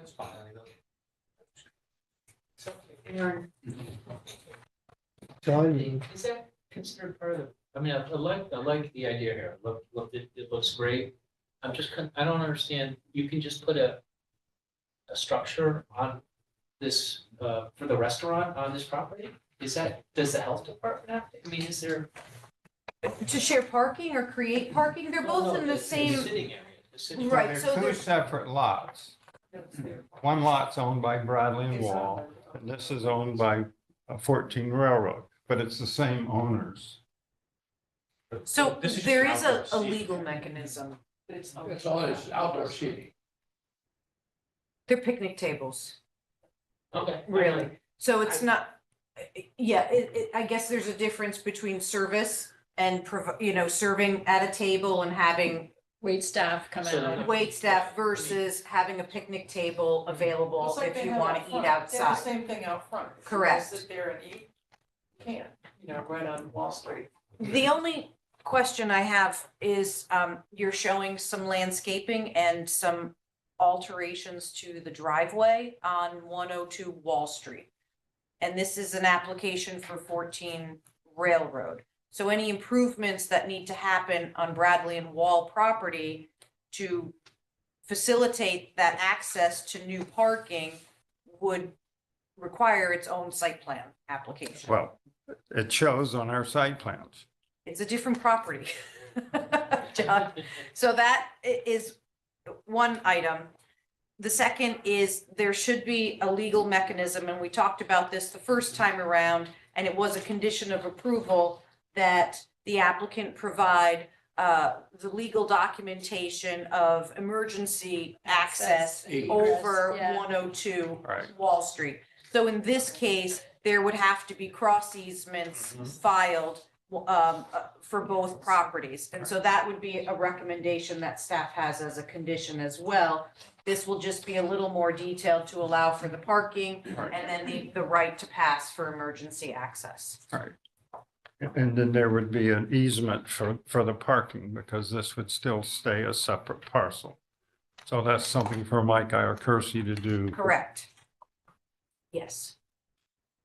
Yes. So one quick comment is that, by the way, I think your work is just outstanding. It looks to me that this looks really good and is certainly appropriate for where it is. My one kind of concern I'll mention is that I do not share our chair's enthusiasm for reduced housing in Madison.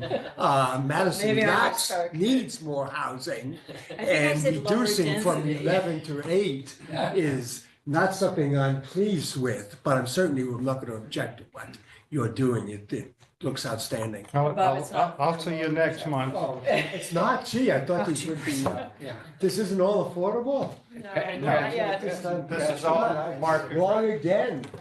I'll see you next month with another application that'll satisfy you. Thank you, sir. Can't wait. Outstanding work coming up. Any other comments from the commissioners, questions?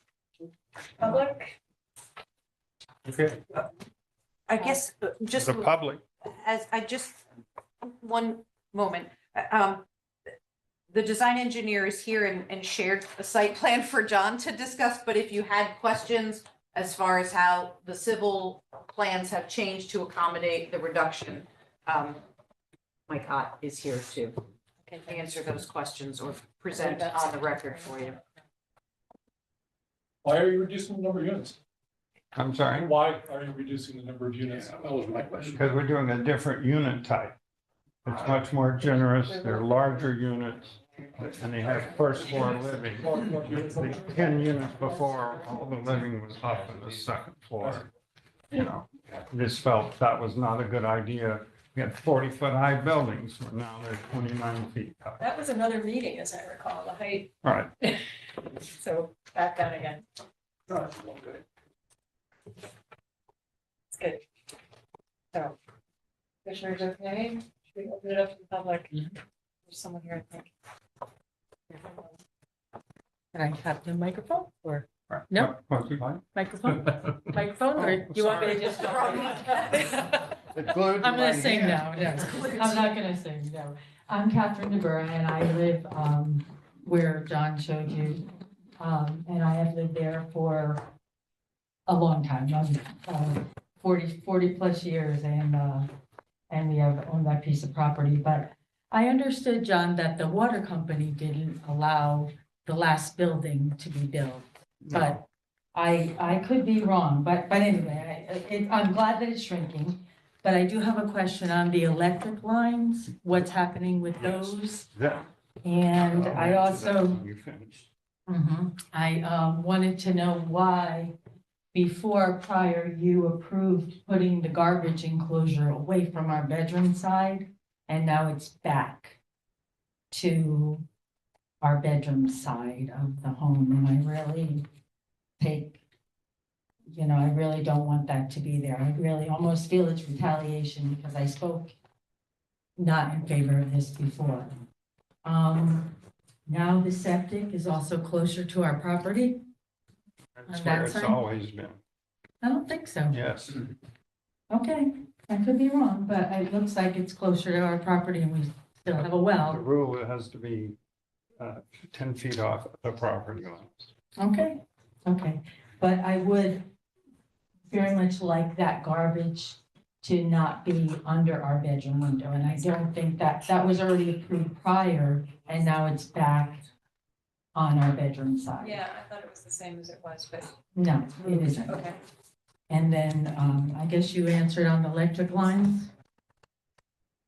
You want to, and I Yes. guess that's all our comments. The electric line that goes through has to be relocated. The power company we've met with, they won't talk to us until we have an approved plan.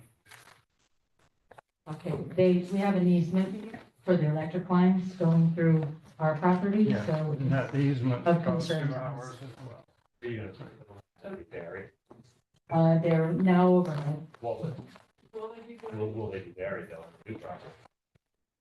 John, do you want Mike? So what was the Pull it question? up. Electric power line. I was curious if electric power line, the overhead line, you gotta interconnect them. Ours are all underground. Yeah, definitely. Okay.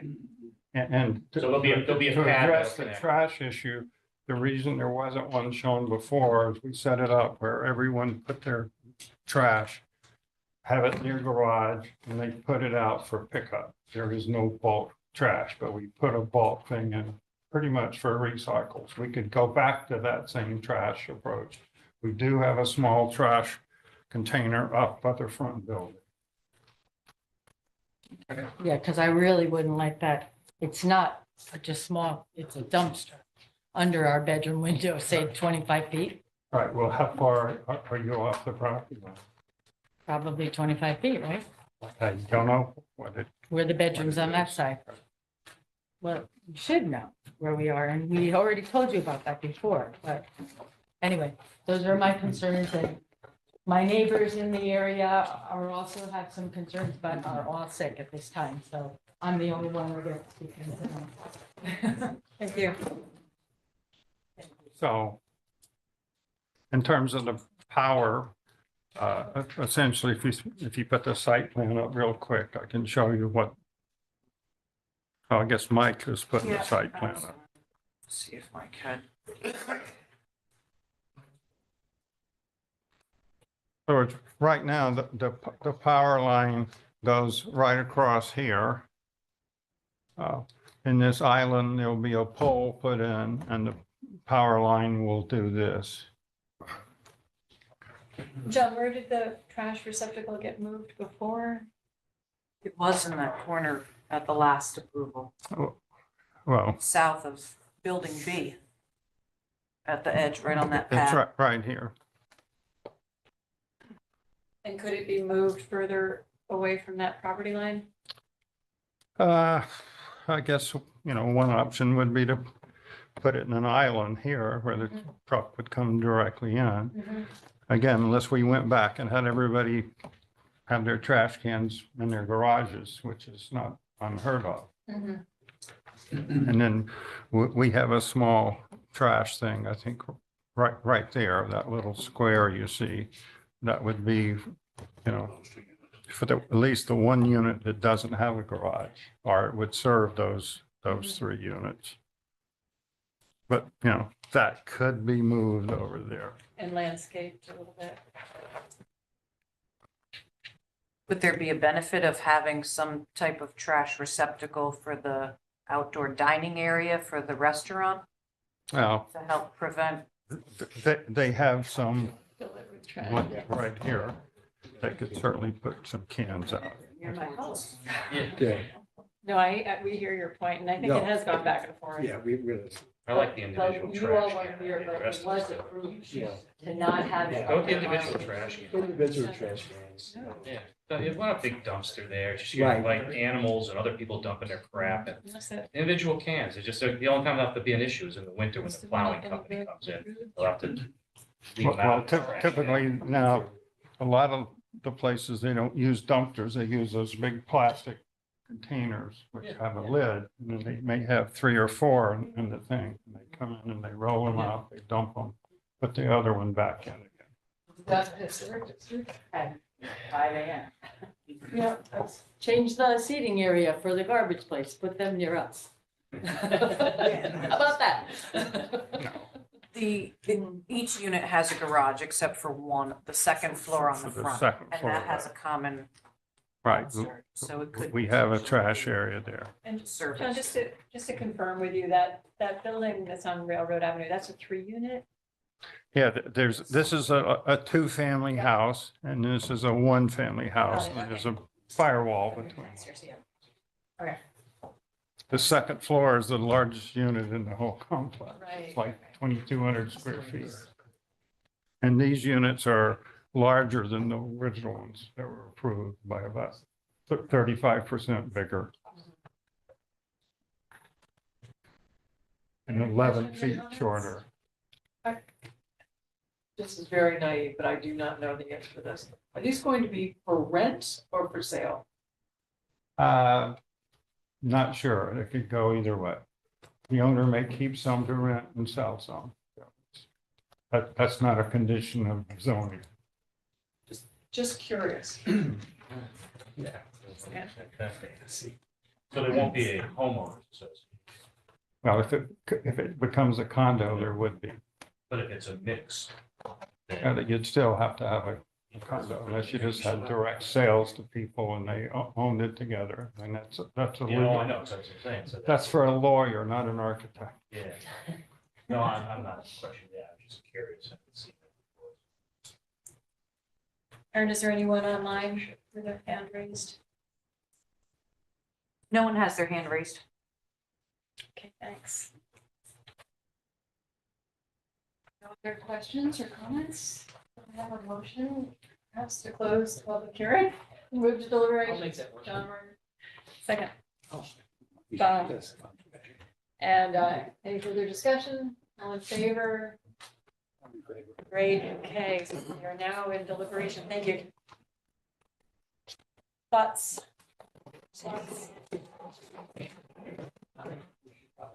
But just adding something about relocating the trash bins. Yeah. I think Right, the condition- trash, they add a condition. Okay. Right. Thank you very much. We don't always accommodate so easily. Right, but Erin, do you want to try to edit, or we can go ahead and read into the record what we have as a resolution? Janet, would you like to do that as a motion? Sure.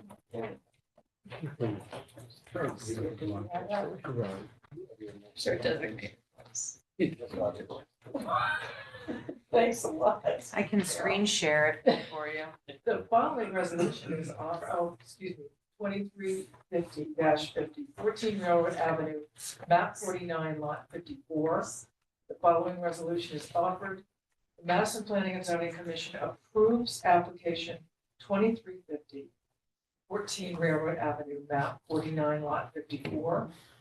Zone D Downtown District, owner applicant 14 Railroad Avenue LLC.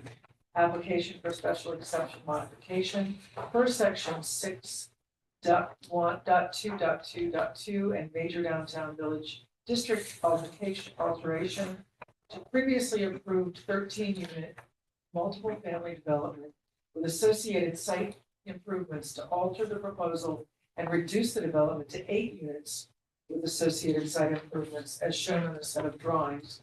Railroad Village, 14 Railroad Avenue, Madison, Connecticut, prepared for 14 Railroad Avenue LLC by Summerhill Civil Engineers and Land Surveyors, PC, sheets CO.1 through C3.6, 14 sheets total dated 10/1/23. And architectural plans, Railroad Village 3, prepared by John A. Matthews, architecture and planning, sheets A-A1 through BC-A3, 5 sheets total, dated 10/1/23. Photometric plan, site lighting photometric calculation for Railroad Village zoning by Apex Lighting Solutions, landscape plan for Railroad Village by TEC Landscape Design, Inc., dated 10/19/23, with the following conditions. 1, that the zoning enforcement officer be notified at least 48 hours prior to commencement of any regulated activity. 2, 6 feet tall temporary fencing shall be installed along the perimeter of the property prior to any construction activities. 3, that all erosion and sedimentation controls be installed prior to any site disturbance and be maintained for the duration of construction activities and until the site is sufficiently stabilized to the satisfaction of the zoning enforcement officer. 4, the subsurface stormwater system shall be inspected by the design engineer during construction to verify consistency with the approved plans. 5, an as-built survey of the stormwater system components shall be submitted to the commission with written verification from a licensed engineer that the system was constructed in accordance with the approved design plans. This submittal shall be completed prior to the issuance of a final certificate of zoning compliance. 6, a condensed inspection and maintenance chart shall be prepared by the design engineer, identifying the inspection, management, and maintenance frequency required for each component of the stormwater treatment system. This chart shall be submitted to the zoning enforcement officer or reviewed prior to the issuance of a final certificate of zoning compliance. 7, the applicant shall install a gate within the parking area that delineates the parking spaces for 96 and 101 Wall Street commercial uses from the residential development. Access beyond this gate from 102 Wall Street shall be for emergency vehicle use only. 8, the applicant shall submit documentation to the zoning enforcement officer verifying legal access across the property of 14 Railroad Avenue for parking and outdoor dining associated with 102 and 96 Wall Street prior to the issuance of a preliminary certificate of zoning compliance. 9, the applicant shall submit documentation to the zoning enforcement officer verifying legal emergency access across the property of 102 Wall Street prior to the issuance of a preliminary certificate of zoning compliance. Number 10, relocate trash bin. Erin, do you want to remove bin? Janet, we've added. Oh, I'm sorry. Yes, okay. I just said the garbage enclosure shall be eliminated and individual unit pickup shall be utilized, but you can wordsmith however you'd like. This approval is not, Just for the sorry, two of them. Does that work rather than relocating? What's that? Shall be Well, there's eliminated. two garbage bins. There's ones we're eliminating. The and then garbage there's a enclosure on smaller the, one on the southeast. On the south. Yeah. That's the Southeast. southeast corner. Yeah, thanks. We want to keep. should we redo that? Shall be relocated. I think if you just read what's up on the screen then, Jen. Number 10, Oh, the southeast garbage portion should be enclosure eliminated, right? for That one would southeast. be eliminated. So it's fine southeast as portion is. of the site shall be eliminated, an individual unit pickup shall be utilized. Okay. Okay, and then this approval does not include any site modifications on 96 or 102 Wall Street. In the event that changes to the approved plans are required as a result of other agency permitting to support the proposed activity, the Madison Planning and Zoning Commission reserves the right to review said changes and may require modification of this approval. This approval is made based upon the finding that the proposed use is a permitted use in the district and that the standards, prerequisites, and conditions specified by the regulations have been met. the public convenience and welfare will be substantially served, and the appropriate use of neighboring properties will not be substantially or permanently injured.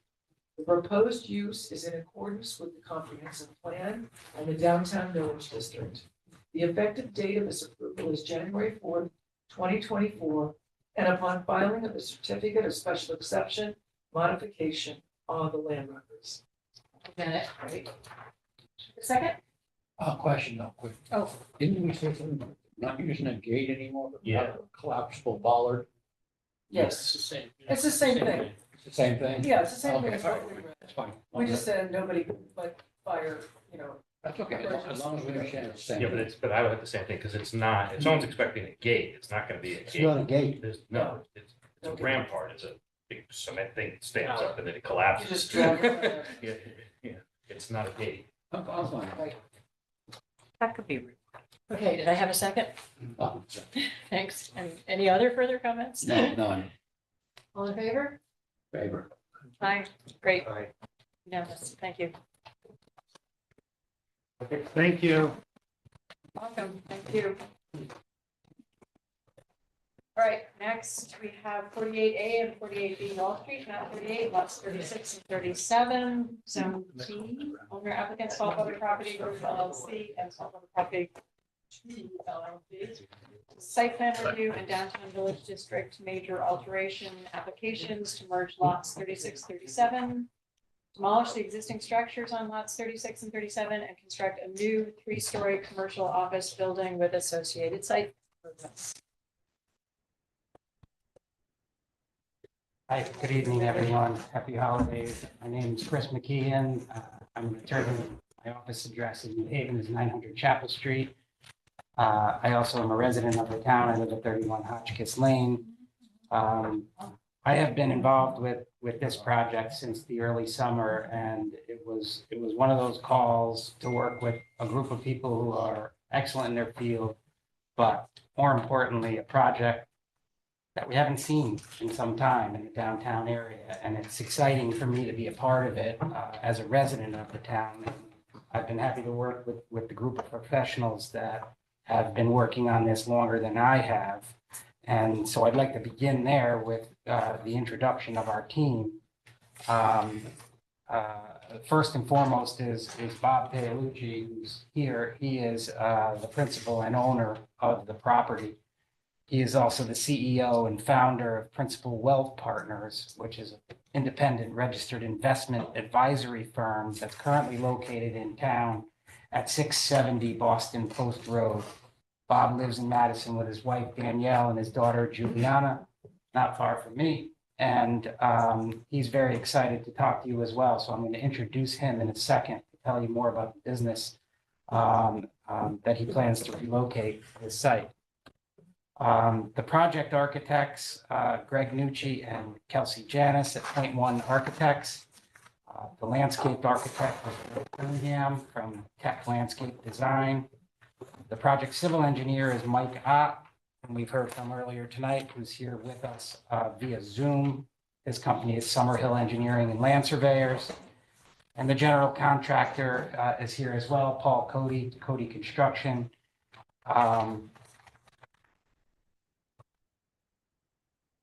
We're here for two reasons. One being seeking site plan review, which, as you know, does not require a public hearing. It is an effort for the applicant to show how we comply with the zoning regulations.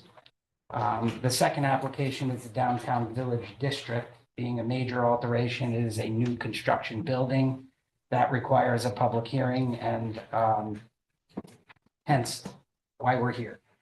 I'm going to introduce now Bob, because I'd like you to hear from him about his plans and vision for this site briefly. So why don't you take Good evening. Thank you for having us. Yes, the need of this building is to house my business, Principal Wealth Partners. I employ 26 people in Madison, 7 of them Madison residents, 17 of them Shoreline residents at the Shoreline. We manage assets for about 1,000 families, which spans across 32 states, with the majority of our clients being in the state of Connecticut. We are fiduciaries. We're not commission-based investment advisors. We make decisions for decision makers. We try to be very thorough and prepared, and hopefully our presentation mimics that. I am a Madison resident at 7 Alexandra Lane. I built my home during the pandemic. Wow. Hopefully it's done in 5 years. Kidding. My wife, who was a registered nurse, and my daughter Juliana, who's 10, who attends the country school, that makes up my small family. We have been in town for about 3 years. Prior to that, I lived in Killingworth for a decade. I worked in Madison for about 14 years. We like to think we've made major contributions, both personally and through our business, whether that be being major contributors to the library, the country school, the Westbrook Youth and Family, Guilford Youth and Family. Really, my intent is to support the community that in turn supports me. And this project hopefully is a good example of that. So it's important to our business because we are out of space. I have done 4 renovations, none of which you may know about because they were all done within the guidelines of what was available to us. I think you'll see this, it's very similar. And for me, I'm a town resident. I employ town residents. I do business with town residents. It is in everyone's best interest to keep the village looking and feeling the way it currently is and should be in the future. So that's all I have for now. Thank you. Okay, so very briefly, before I allow Mike to walk us through the site plan, I wanted to cover a couple of basic things. I did submit my public hearing presentation as a summary in writing, knowing you had a long agenda tonight. So I'm going to try to hit them fast just for the record. First, with respect to the proposed use, which is business or professional office, that is a permitted use in the downtown district. Notably, when you have a permitted use that is being proposed in a site plan, it establishes a conclusive presumption that that use does not adversely affect the district, and it precludes further inquiry into its effect on traffic, municipal services, property values, or the general harmony of the district. Notably, the Downtown Village District regulation allows uses that are consistent with the underlying zone. That doesn't have to always be the case, but it is. So the use of a professional office is permitted. As far as the building and the use of the site, we've gone through a number of hurdles already. So our team has been together a lot and has had several meetings in different boards and commissions of the town. The first was the Zoning Board of Appeals approved a variance for average building height, not total building height, average building height. And that's due to the shape of the building, which our architect will show shortly. But there are shed dormers that instead of a peaked roof like this, where you can see the average height is somewhere in the middle, the shed dormers give a little bit higher average height. And that was the variance we had went for. It was unanimously approved on September 12th.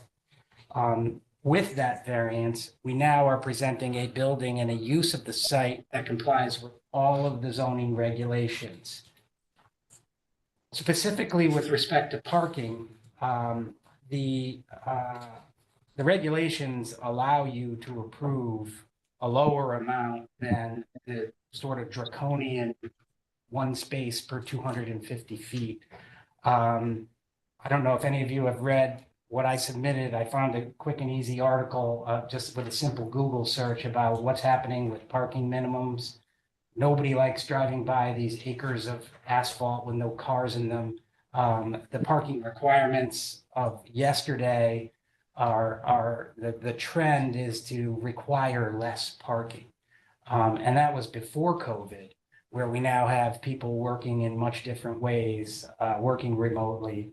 Regardless of the number of employees that Bob hopefully will have in that building, the times when all of them are there at the same time, just like many of you, if you work in an office, will see it's almost never full. My office, there's people there in and out, some days, some not.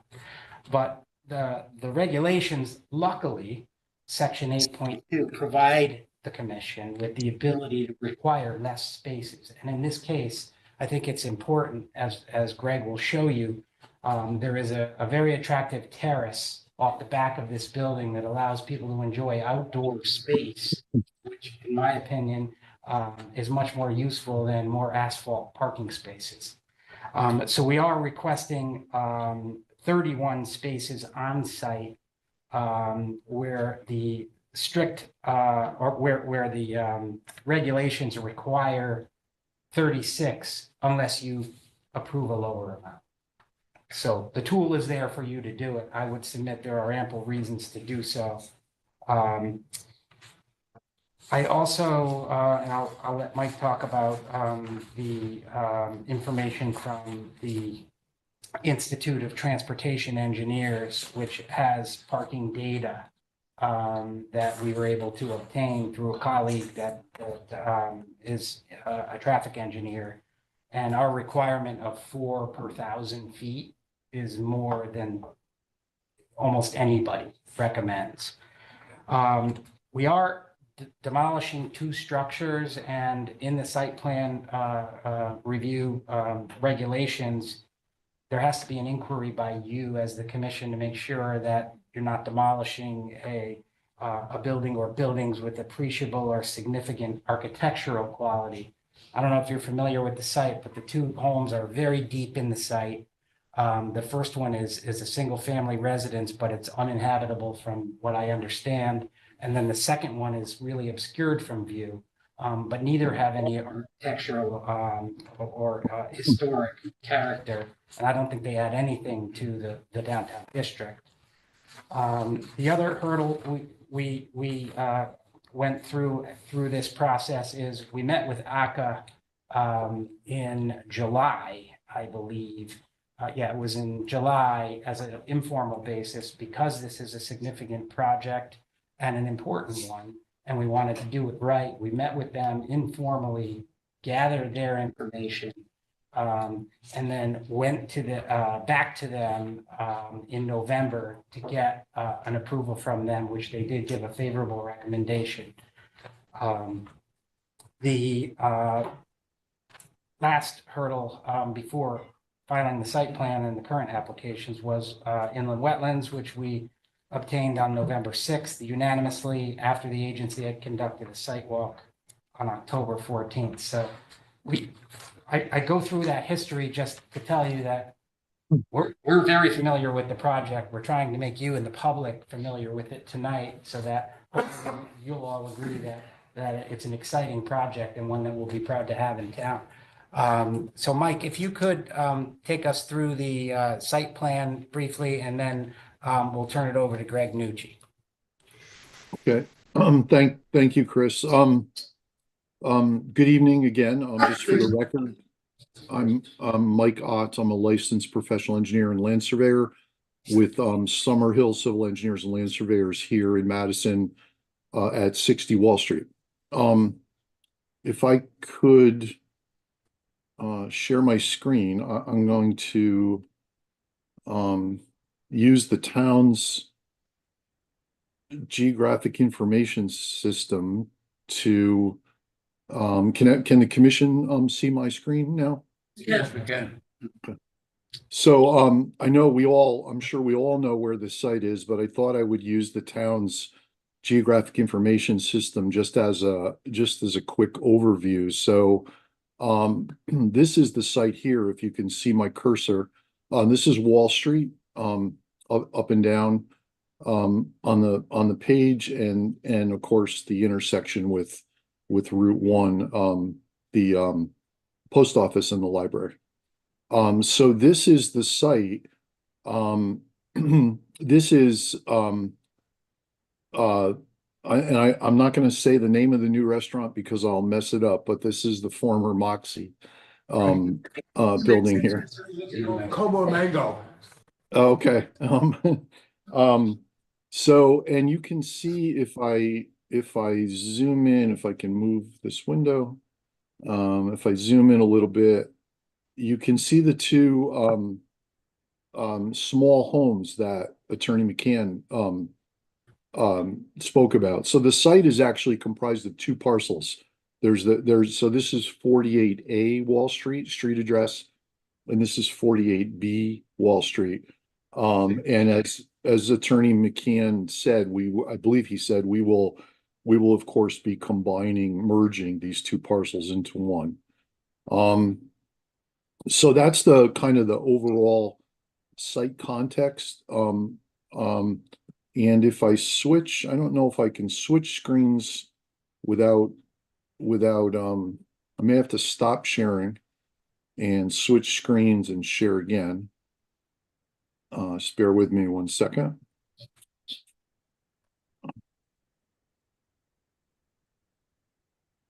Okay, so here is a Google Street View. Can the commission see that? There it is. Here it is. Say that again, I'm sorry. Yes. You can, okay, great. So I thought, and again, I'm sure you all know, have seen this, driven by it many times, but I thought this gives a good view of the site. There's the very large oak tree in front of the site that John Cunningham will talk about later. This is the first small house that we saw. You can kind of see the one in the rear. If I move down the street a little bit, we might be able to get a little bit different, a different view of the site. I'm not sure how well this will work, but yeah, the sunlight's kind of bright, but you can kind of see the buildings in the rear here. So this is again this is when it was Moxie. You can see the Moxie sign on the front of the building, but those two views, the overhead view and the street view, just give you a little. Here's another view coming back towards Route 1. Give you a little bit of context about the site and actual photos of it. So I will stop sharing and switch to the actual plans.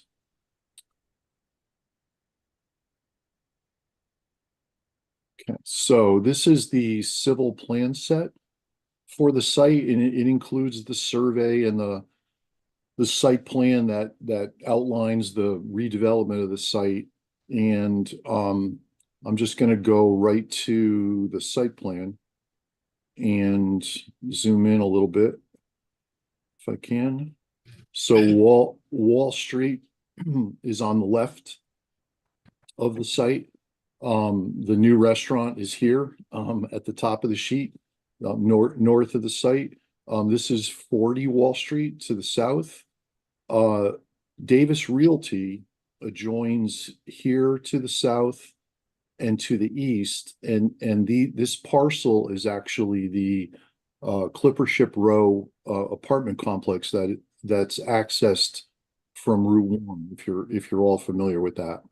There's an inland wetland on that parcel, and the 100-foot upland review area from the inland wetland extends onto our site. That's what this dashed dark line is.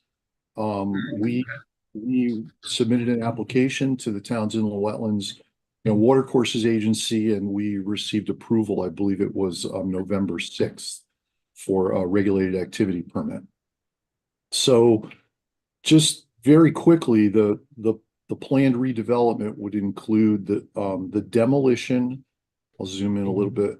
You can see this is the front house that I'm tracing with my cursor. So it would include the demolition of that house. And this may be a little bit hard to see, but the second house is here. And the work will include the demolition of that house also.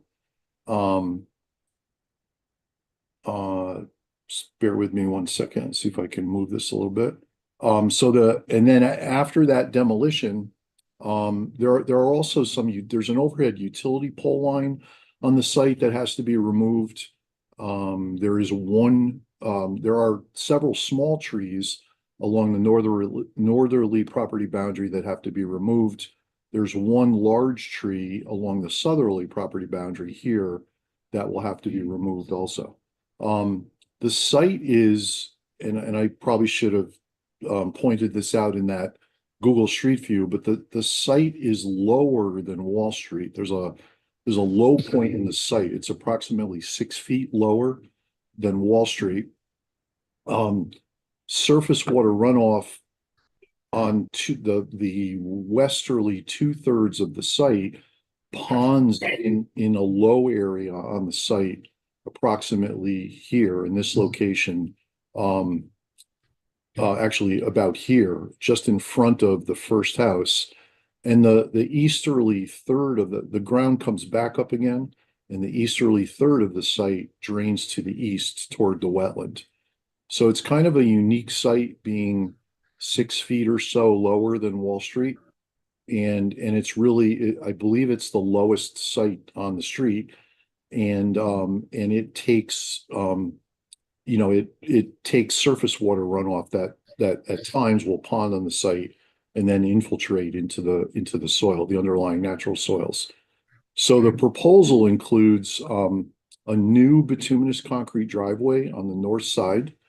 It is 18 feet wide. You can see the office building that Greg Nucci will describe in much more detail later. The building is about 100 feet in length and 34 feet in width. Behind the building, this is the terrace that Attorney McCann mentioned. This is a ramp entryway that will bring people up from the parking area up to the second floor of or actually the street level floor of the building. This large rectangle, if you can see my cursor, is the parking area. It contains 31 parking spaces. The septic system is here below the parking, and a pretty extensive subsurface stormwater infiltration system is here at the rear of the site below the parking. This system is very similar to the one on the Railroad Avenue project that you just approved. It's just a little bit, the chambers that are used below the parking lot are a little bit smaller. So all the utilities will be underground. As I said earlier, the pole line that's on the site, the overhead pole line, utility pole line, will be removed. All the new utilities that will serve the new building will be underground. There is site lighting, that parking area lighting here, and same thing on the opposite side that Greg Nucci and John Cunningham will talk about more later. John Cunningham, of course, will talk about the landscaping, and trying to make sure I cover all the site improvements. I think the only other thing is there's a short retaining wall, this kind of cross-hatched line that are tracing along the property line. There's a short retaining wall that's about 3 feet in height that we have to construct along the property line, very similar to the retaining wall that is there today along the former Moxie restaurant property line. Ours is much lower. Theirs is quite a bit higher. So ours will only be about 3 feet in height. I think I've covered everything, but the only other thing I'd like to say is the stormwater, because this site is so low, we actually have to, so the stormwater management system is designed such that all stormwater runoff from the new driveway, the new building, and the parking area, and the terrace, and this ramped entryway will be collected and directed through a stormwater treatment structure And then from that, which is located here in the corner of the parking area. And from that stormwater treatment structure, stormwater will be directed to this subsurface stormwater infiltration system. Again, very similar to the one that we designed for Railroad Avenue. This system has been designed to meet the guidance in the Connecticut Stormwater Quality Manual. It will treat between the combination of the stormwater treatment structure and the stormwater infiltration system will treat the water quality volume for the redeveloped site. And that water quality volume is generated by 90% or so, a little bit greater actually, of all the rainfall events that occur in any one year. When less frequent, very large rainfall depths, rainfall events happen, like the one we just had the other day, excess storm water beyond the water quality volume because we're down in this hole 6 feet below Wall Street, the stormwater will be pumped back up to a manhole at the northwest corner of the site, and then it will cross the site by gravity and then enter the town's municipal storm system within Wall Street by gravity. So that's a bit unusual. I don't know if there's a system, a pump stormwater system in Madison. I don't think so. I know there's one in Clinton I'm aware of, and one in Branford. But the fact that this site is lower than the street drives the need to bring stormwater back up to Wall Street. Any questions from the commission at this point? I have a couple of questions. Mike, it's Carol Snow. What do you do during power outages when there's a heavy storm event, heavy rainwater storm event, and you're pumping syrup? Good question, Carol. I forgot to mention, you can see this call out for a concrete generator. So there'll be emergency power generation. So there's a generator proposed to be here on a concrete slab. And John, that'll be enclosed, and John Cunningham will describe the enclosure. And also I forgot to mention our waste and recycling receptacles will be located here, and that area will be within an enclosure also. Okay, thanks. And my other question was about septic and where you are with Department of Health approval.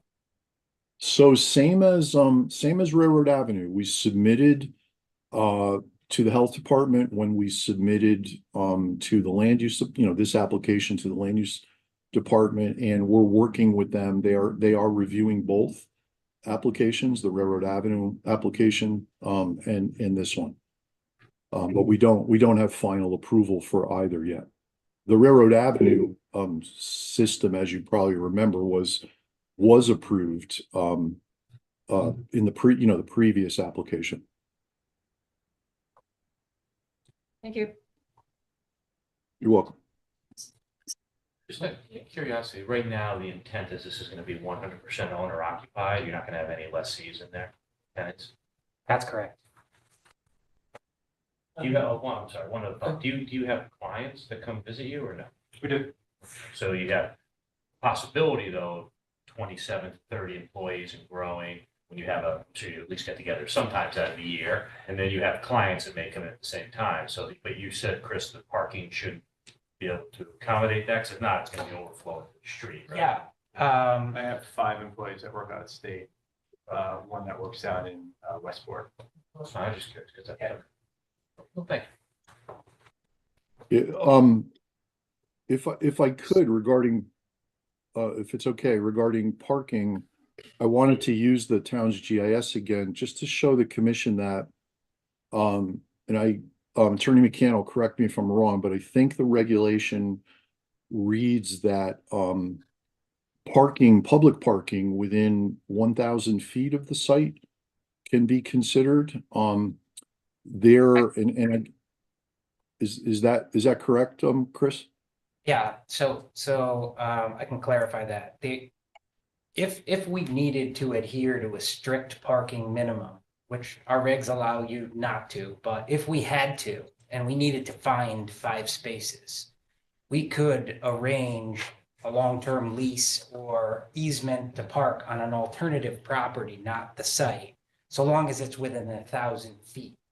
So the decision that allows you to require less parking spaces that we're relying on is the availability of parking spaces elsewhere, including on-street, other public parking. So by analogy, we use the same 1,000-foot radius. Where are the parking spaces, for instance, like you just raised?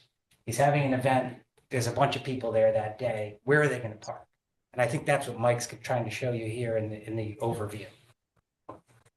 So, I know you're all familiar with this, but this is the municipal lot, that the town leases and provides, public parking, and there are, some 75-ish or so parking spaces, in this lot. If I remember right, the town has leased this since the eighties, the early eighties, I believe. And as you all know, and I'll zoom in a little bit here, but there are on-street spaces all along Wall Street, as you can see, starting on the east side against the library, and as I head north, hopefully you all can see them in the room. As you can see, there's parking here on the west side, a couple spaces on the east side. I counted them. I believe there are 47 delineated on-street parking spaces for the full length of Wall Street, actually up to the intersection with Bradley Road. North of Bradley Road, there is no on-street parking. So between Route 1 and the Bradley Road intersection, there are 47 on-street parking spaces. So all of those spaces and all of the spaces in the municipal lot behind the movie theater and the post office are within 1,000 feet of our site. I had a question about the location of any residential housing next to the trash bin area, and it looks from the picture there, it doesn't look like it's. That would be you just moved it. Yeah, that area right here, this is wet. So there's unlikely to be anything there. The apartments, Jerry Davis's apartments are back on that site. These are the Clipper Ship. This is the closest Clipper Ship Row building.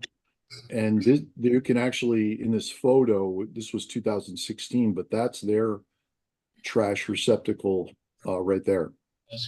So, and this is of course our site here.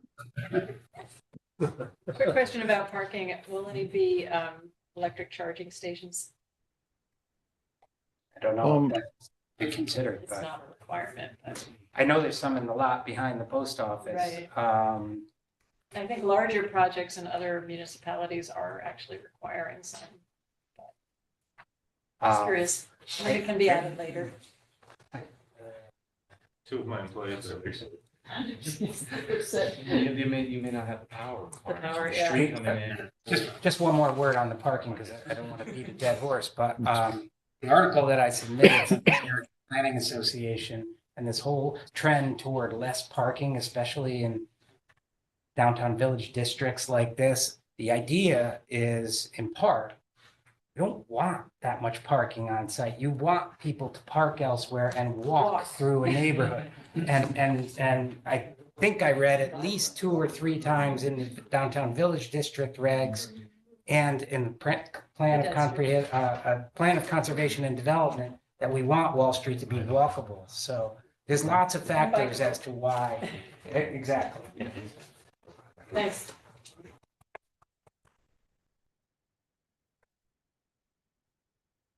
Unless the commission has any other questions for me, I think Greg Nucci would like to present to you. Hello, everyone. My name is Greg Nucci. I am a partner at Point One Architects and Planners. We have an office in Old Lyme, Connecticut at 101 Shore Road, as well as right on Wall Street at 17 Wall Street. We've had an office there for 3 years. So we've been working with Bob to help develop this design. And I guess I'll have Aaron share the screen so we can go through the architectural portion. Wasn't I ready? Troll the other.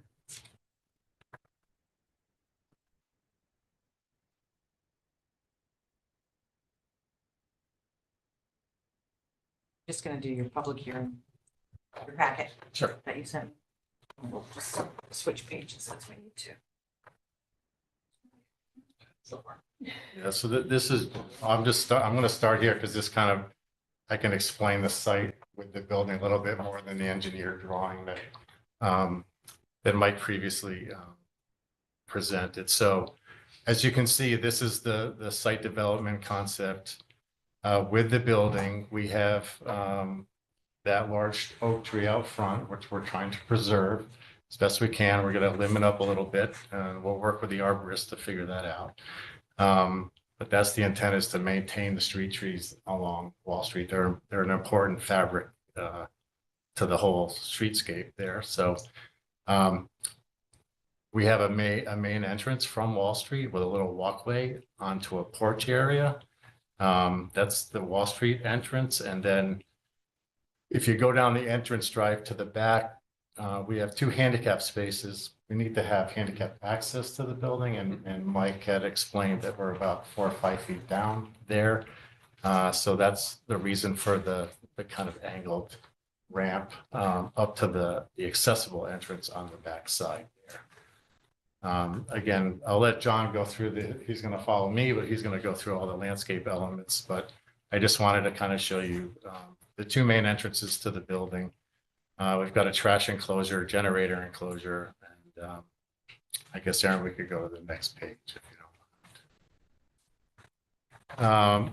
This was a drawing that we developed primarily for ACCA to demonstrate, one, building height and building design and how it fits within the context of the Wall Street building fabric. So you can see we're looking at Wall Street. Our building there is the one that's kind of not a mass model, but it's kind of rendered a little bit.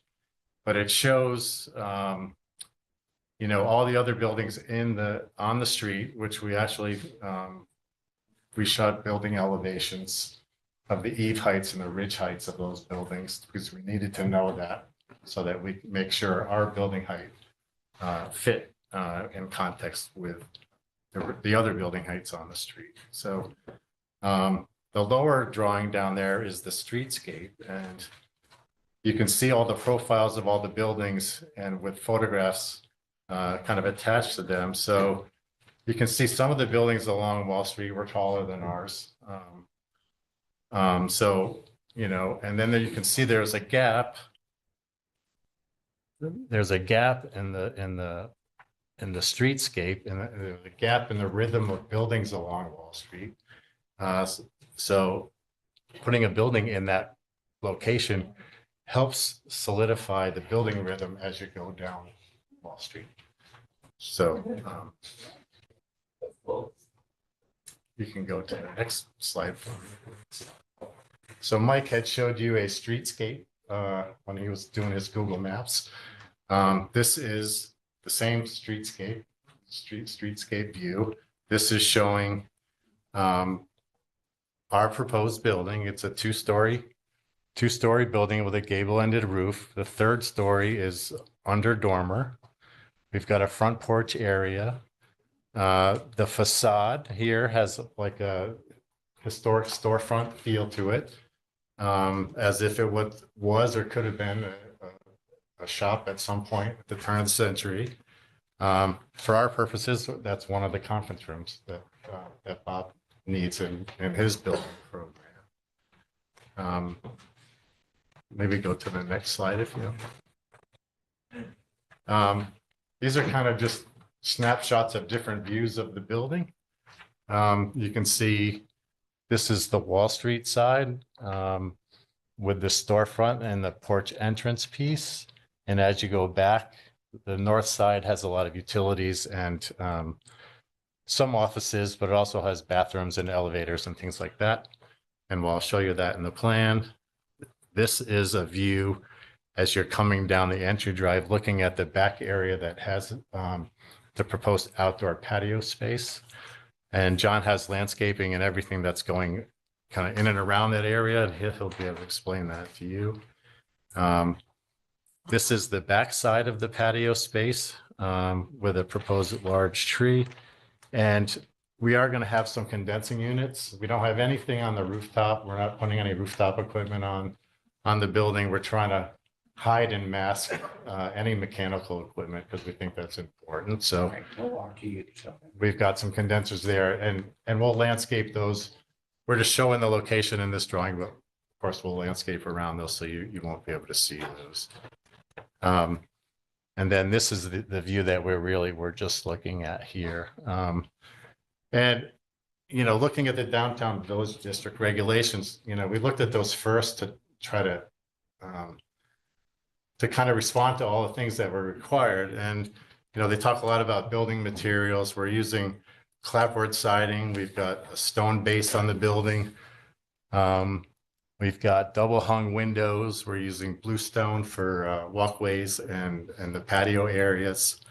You know, they talk a lot about natural materials and authentic materials and authentic window trim and corner boards and eaves and overhangs. And we're trying to address that with this. And I can show you that perhaps on, it won't be the next drawing, but it's a larger drawing towards the end.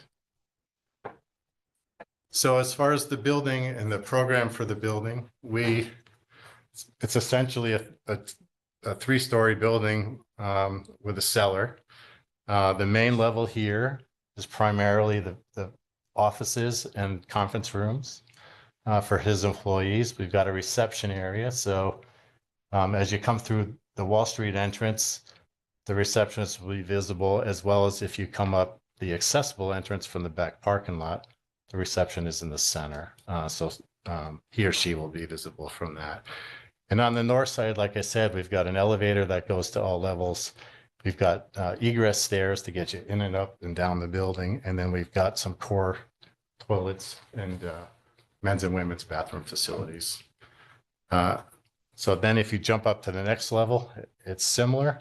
We've got offices for all Bob's employees. We've got an open area in the center for kind of more Google workstations. So if someone in an office wants to come out and, you know, work at a higher desk in a different environment, we've offered that opportunity. He's got a small cafe, and then he's got some storage print rooms. And again, the core of the building, the stairs and the toilet rooms, they all kind of align and stack on one another. And then the kind of the odd shaped version here on the third level is kind of where everything's tucked into the dormers on the third level roof. So that's why they're not kind of boxes the whole way. And I'll show you that in the building elevations. On the cellar drawing, we've got mechanical space. Again, toilet facilities, the elevator will go down there. But he's also got a seminar room. Every once in a while, he has different folks come over and they do learning seminars about finance and whatnot. And so this space was identified for that. And he's got a little small kitchenette down there for, you know, to have light fare or whatever for his guests. And then this is just looking down a roof plan that shows the major gable building facade. And then it's got a cross gable that goes through the center. Which is kind of nice just to kind of give you an idea. There's glass here, and with a long building, it's nice to be able to get natural light into the center of the building. So this whole piece on 3 levels has kind of tall glass to allow light to get into the middle of the building rather than always counting on artificial light for your light source. So next page, please. These are kind of the AutoCAD building elevations. They're a little different than the renderings because they're 2-dimensional. So front entry elevation. This is the rear elevation, kind of showing the ramp up to the patio in the back. This is a side view going up, looking at the patio in the back, and then the long facade with the gable and the dormers. And it's very similar on the other side. We do have one area, it looks like a stone chimney, but it's actually the elevator.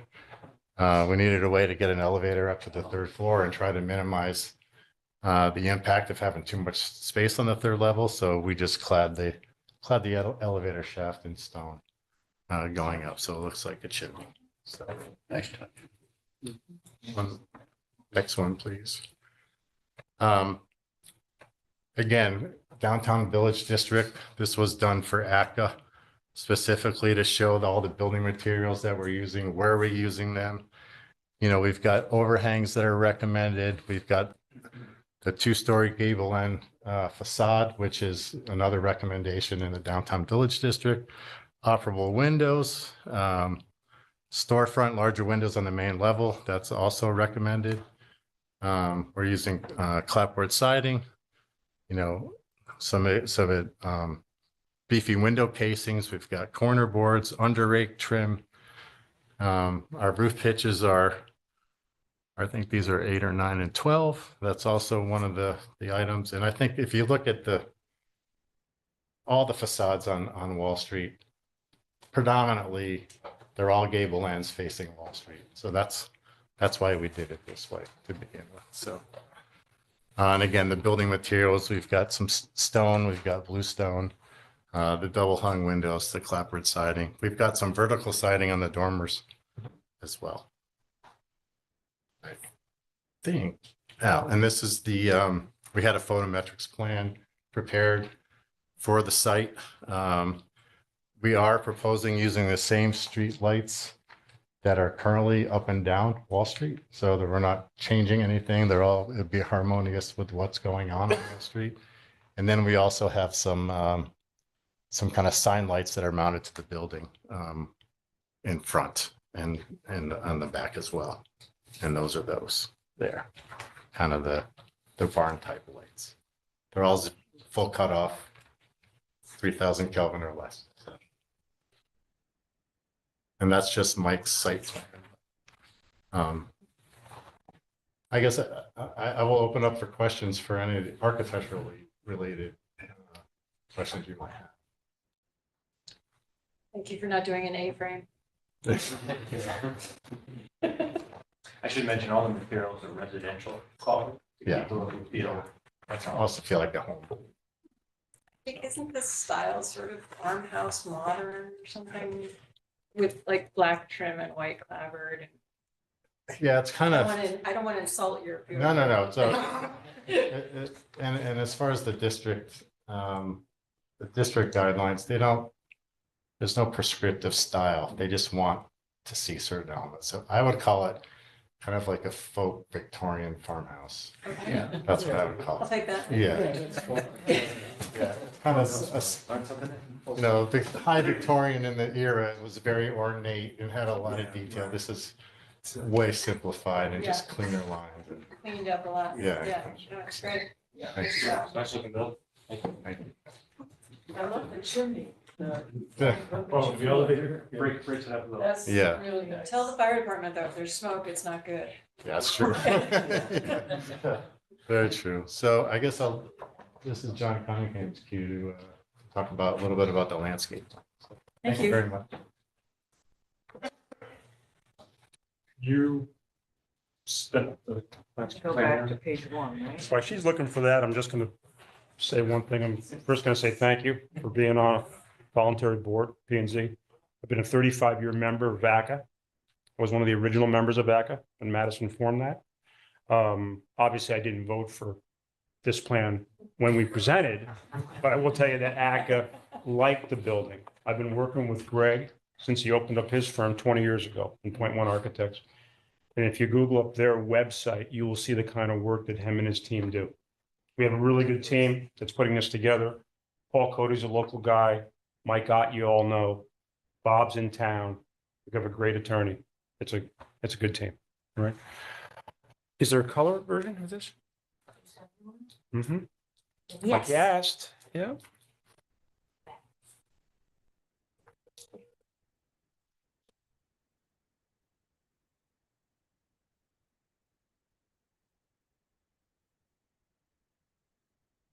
If you can't find it, I can go back to the other one, Aaron, it's fine.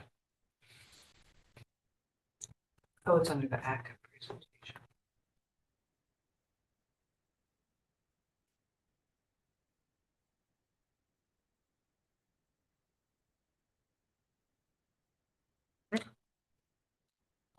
Which is fine. I have a big colored plan outside, but if everyone would like to look at it on the screen, I'll just go through it on the screen.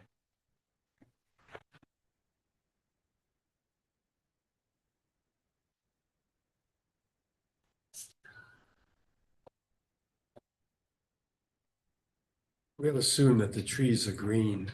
Do you want me to get the? Okay. It looks a little better in color, but we'll stay with this, okay? Okay, Wall Street, big bur oak out front, and as Greg, like you see the branch structure that's here. Right now, a few of the branches are almost to the building. We'd like to have some separation from the oak tree to the building. A tree at that caliper would be pruned and everything's dormant. Probably happen this winter if we have approval, bring it back in before the thing leaves back out. Very simple dwarf boxwood hedge leads back into the entranceway. I've used dwarf Fothagilia on either side of the terrific native plant if anyone's looking to buy something on either side. There's some form of focal point here. We haven't really decided on what it is. This little slash line that you would see that's green on my colored rendering is a low ground cover. And by low, probably about 8 inches tall. It's creeping liriope. We threw this bed down the side. We come down here. This will look very similar to the Moxie parking lot. So I did the work for Billy next door. There's a little island here. There'll be some plant material in here. These are probably going to be serviceberry or shadblow. It's going to be 2 of them, one here and one out back. This is an older plan. You can see that the decking, we were first going to go with an Ipe deck. Now we're into a bluestone deck. It most likely is going to be permeable, not a wet laid material. So this will be bluestone. There will be some condensers down here at a lower elevation. You won't see them from the terrace. These will all be softened. I'm using Arrowwood viburnum, which is a terrific native viburnum, both here and out and back. Okay. I'll stay here for a second. This is going to be a 7 to 8 inch caliper, single stem honey locust. Okay. Everyone's familiar with locust trees. This is the one, no seed, no thorns, but a compound leaf, which is really important, I think, for leaf removal in the fall. It won't add a lot of debris to this area. So I think it's a good choice, okay? The whole bed will be in ground cover. We have the ramp coming back down. This will probably be a gathering, or there might be a bench down here where you'd sit if someone was picking you up from the parking lot. As Greg said, we have a full cutoff fixture that's in the parking lot that's going to illuminate this. We move out back. Trash. Remember, there won't be the same kind of trash as Bradley and Wall. This is going to be a lot of paper and minimal food wrappers. Okay, it is going to be all enclosed. I have a photograph of it. It's probably going to have a metal post filled with concrete and with an Ipe siding. That same Ipe siding will probably be what's going to frame in the generator area also. Okay. There is the reason I put the plant material back in here. There's quite a bit of elevation change. Mike said that the property is like 6 feet lower than Wall Street. This is probably 10 feet lower than this area. So what I was trying to do was make sure that this was kind of softened before you drop back down to this. So this is shad and some Arrowwood viburnum and the continuation of some of the ground cover that's used there. I think it'll look really nice. I think it'll be in my office is just 2 doors down. I've done a number of the places on Wall Street. I think it'd be a nice addition to the street. All right. Any questions? Okay. Thank you very much. Thank you. Visually, we try to hide parking lot, so if you're looking at the building, the way we have. From the street. Yeah, we don't. You don't see. Yeah, yeah. So the last point before I sit down, be quiet, is the consistency with the comprehensive plan and the plan of conservation and development. And in my handout, I focused on the balance between what Greg was talking about, and that is putting a modern functional building for a business like Bob's in a village district which wants to preserve walkability and charm is not an easy task. And it took a lot of thinking and the input of a lot of people, including neighbors, including ACA, including town staff. But the POCD, our current one, and I know we're working on a new one, but I think the themes will carry through, and that is that the public wants additional businesses on Wall Street and additional building facades. I think Greg covered the fact that this is a sort of void on Wall Street as it sits right now. And he's done a very good job filling it based on his building design. And then this provision of the POCD, I've cited many times before you, and you've heard it from me probably many times, but it re-emphasizes that the Madison Center is an economic development opportunity area, a tricky one, but an opportunity area. And that Madison residents want uses to provide tax revenue to support local services. Madison Center is a logical area for such development, provided development can be done in a way that preserves and enhances the character of the area. I would submit that's what these professionals have put before you tonight. And the last point in this very same section is that because Madison Center is located near a rail station, it provides a significant opportunity that many other communities simply do not have. And that development can occur through careful redevelopment of parcels and reducing or eliminating some impediments to expansion, specifically noting parking ratios and other factors. So we hope you'll agree that this is a significant and exciting addition to downtown. Obviously, it will be an improvement or a contributor to the tax base.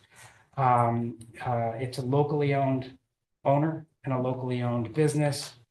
I hope we've conveyed the amount of time and effort that the professionals have put in to come before you and present the final product.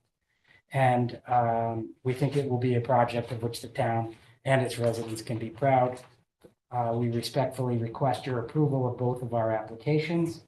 And if anybody has any questions, either the commission or anyone from the public, we are here to answer your questions.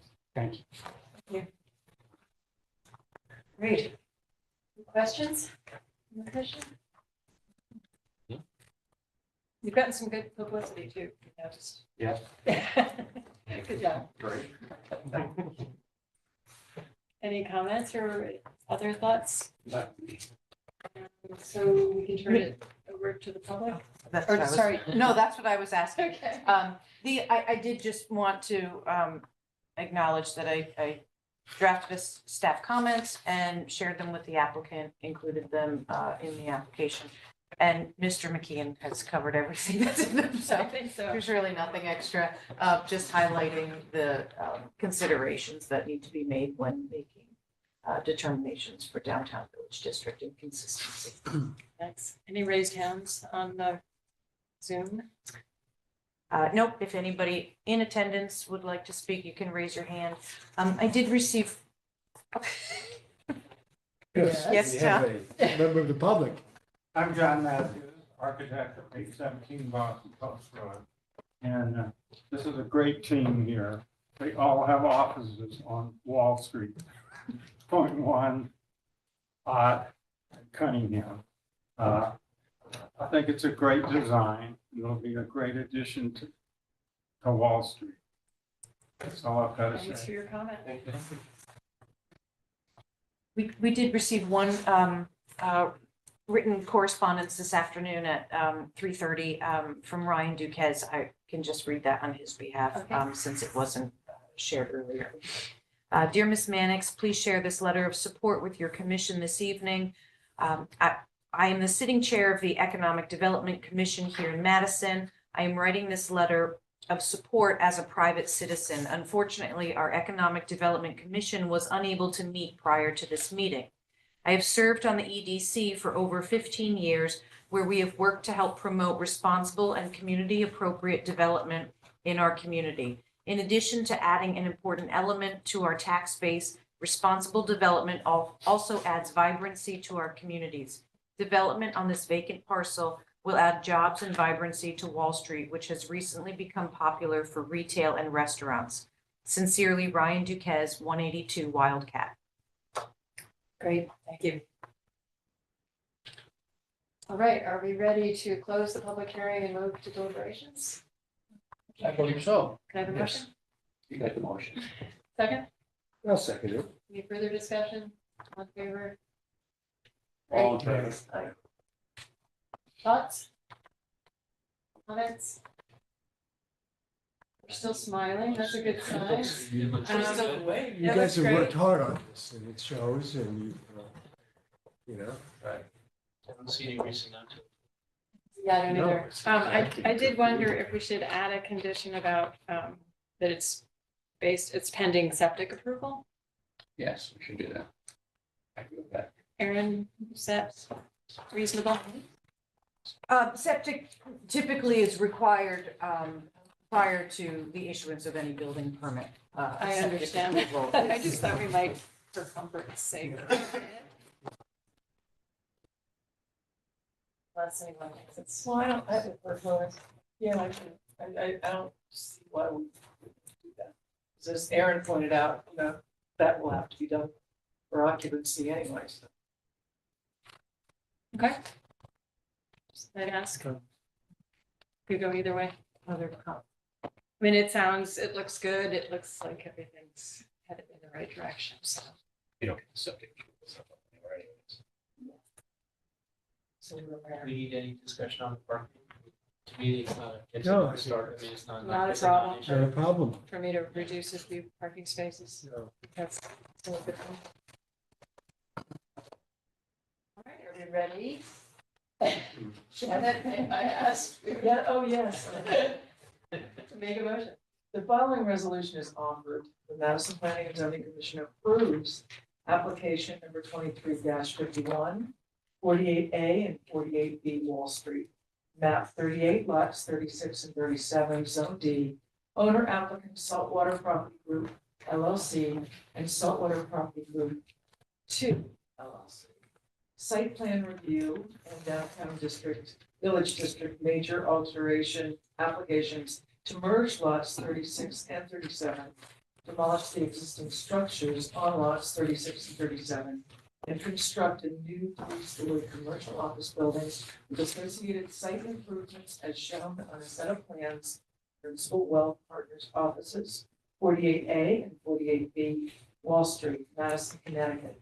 Permit drawings prepared for Saltwater Property Group LLC by Summerhill Civil Engineers and Land Surveyors, DC, dated October 1, 2023, revised to November 15, 2023, sheets CO.1 through C3.7, 15 sheets, and architectural plans, Principal Wealth Partners 48A and 48B Wall Street by Point One Architects dated September 8, 2023, and landscape plan, Principal Wealth Partners, Madison, Connecticut, by TEC Landscape Design, Tech Landscape Design, Inc., dated July 12, 2023, revised to December 8, 2023, with the following conditions. 1, that the zoning enforcement officer be notified at least 48 hours prior to commencement of any regulated activity.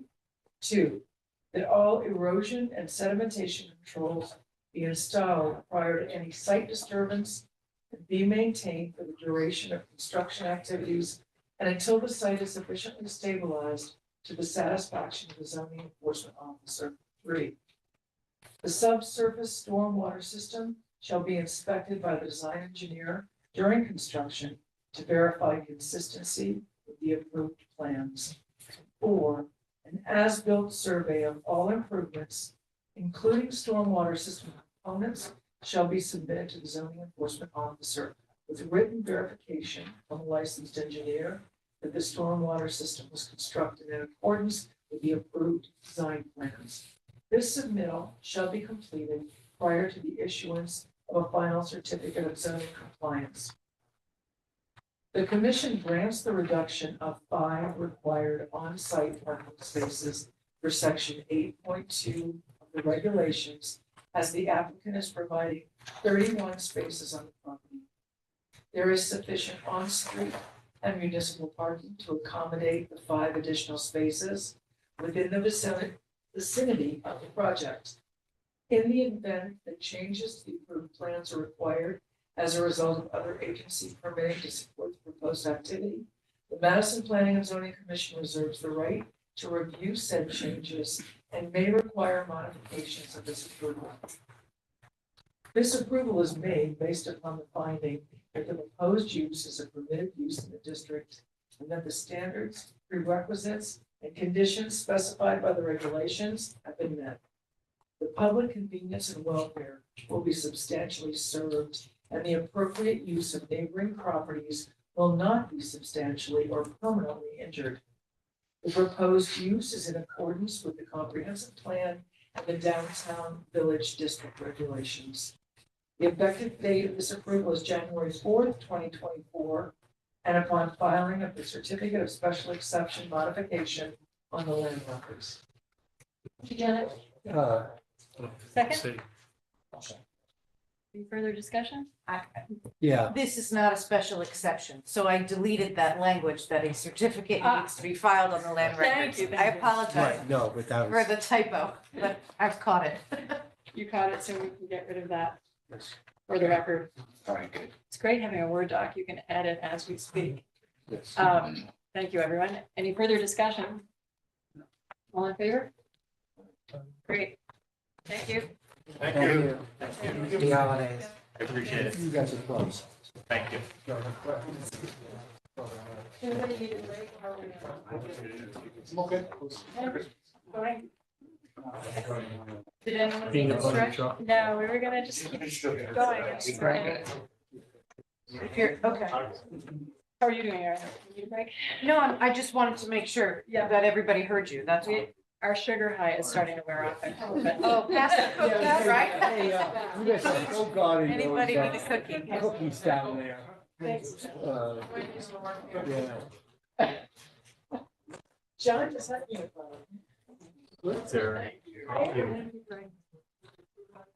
All right, so moving along, we're now under pending application of 23-55 for 155 New Road. That's 60 lots 9, 10, and 11. It's a PDD, and the owner is 155 New Road, Madison LLC. Applicant is Hamanas Commons LLC.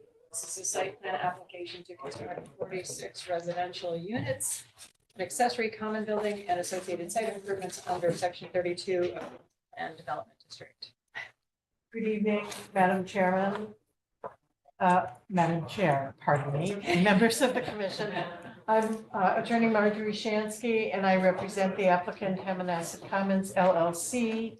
The principal, Mr. DeGennaro, wanted to be here this evening. He had a late afternoon family emergency and sends his apologies for his absence. I am here this evening with Ryan McAvoy from SLR Consulting. Ryan is a professional engineer and will discuss the details of the site plan with the commission. This is site plan review. The 155 New Road development that we're here to talk about this evening, we think of as 155 New Road North. There's also a 155 New Road South.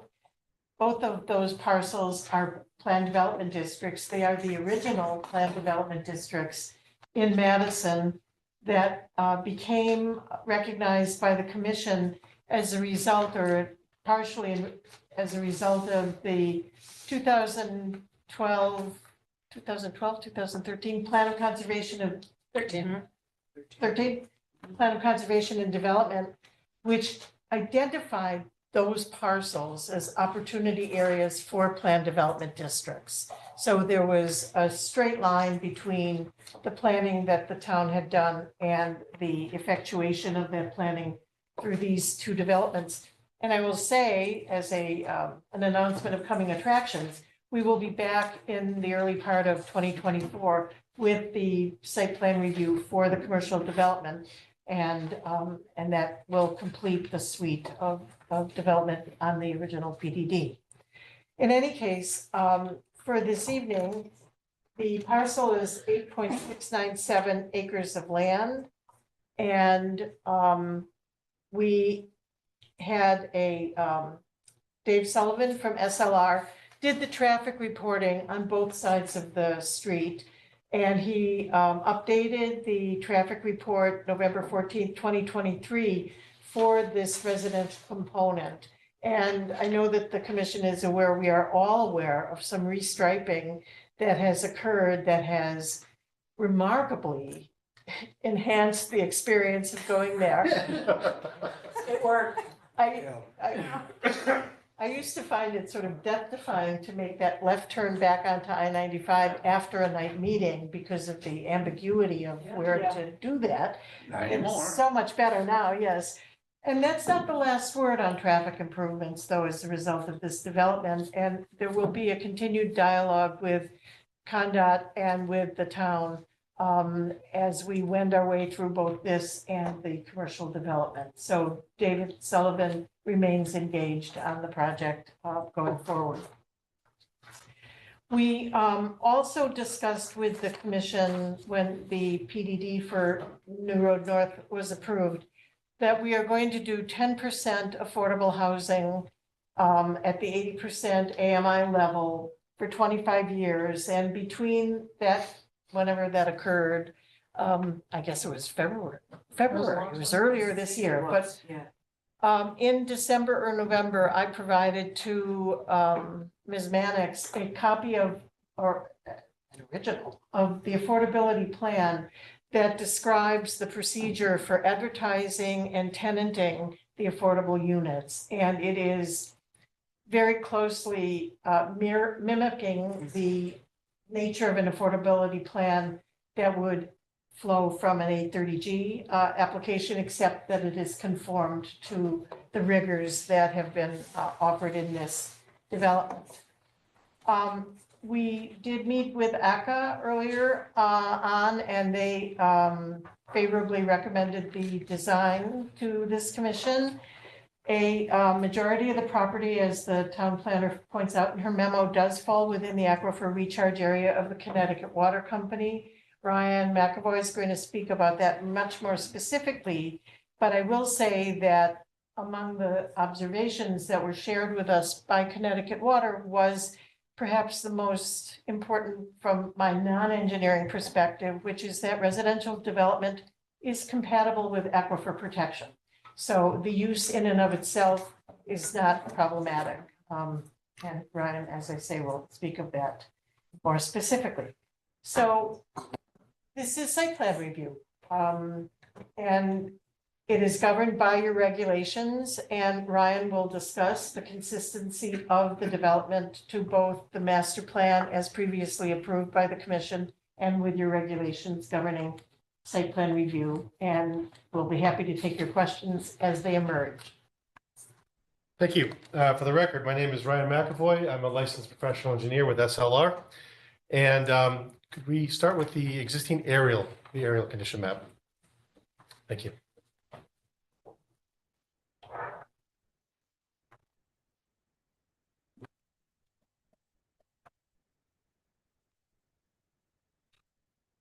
Okay. This plan before you is the aerial map of the property today. We refer to it as 155 New Road.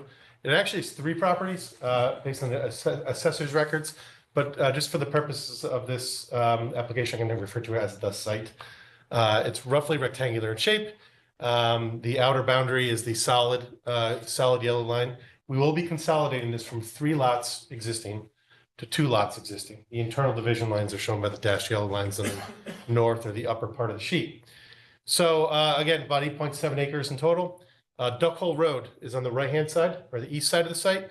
New Road on the bottom or the south side. Just below the sheet, you don't see it, is of course I-95, the Hammond connector. You all are familiar with the area. To the west is the Eversource Colliers building. Where CLP at one point before converted to Eversource. Residential properties on the other side of Duck Hole Road and some residential properties to the north off the sheet. And of course, to the south, across New Road is part of the PDD that was approved by this commission. So the site formerly had a single-family residential house on it that has since, I believe, burned down and been demolished some years ago. It is mostly either a wooded condition or overgrown sort of lawn area from the prior occupancy. Site's generally gentle grades in nature, relatively flat. There is some mild to moderate grade change across the property. From northwest, we're about at 65, all the way down to the southeast, several hundred feet away at about elevation 30. So there is some grade change across the property, but it's not dramatic. And it is certainly workable. In terms of utilities, public water is available on New Road. If you could, Aaron, could you go to the layout rendering?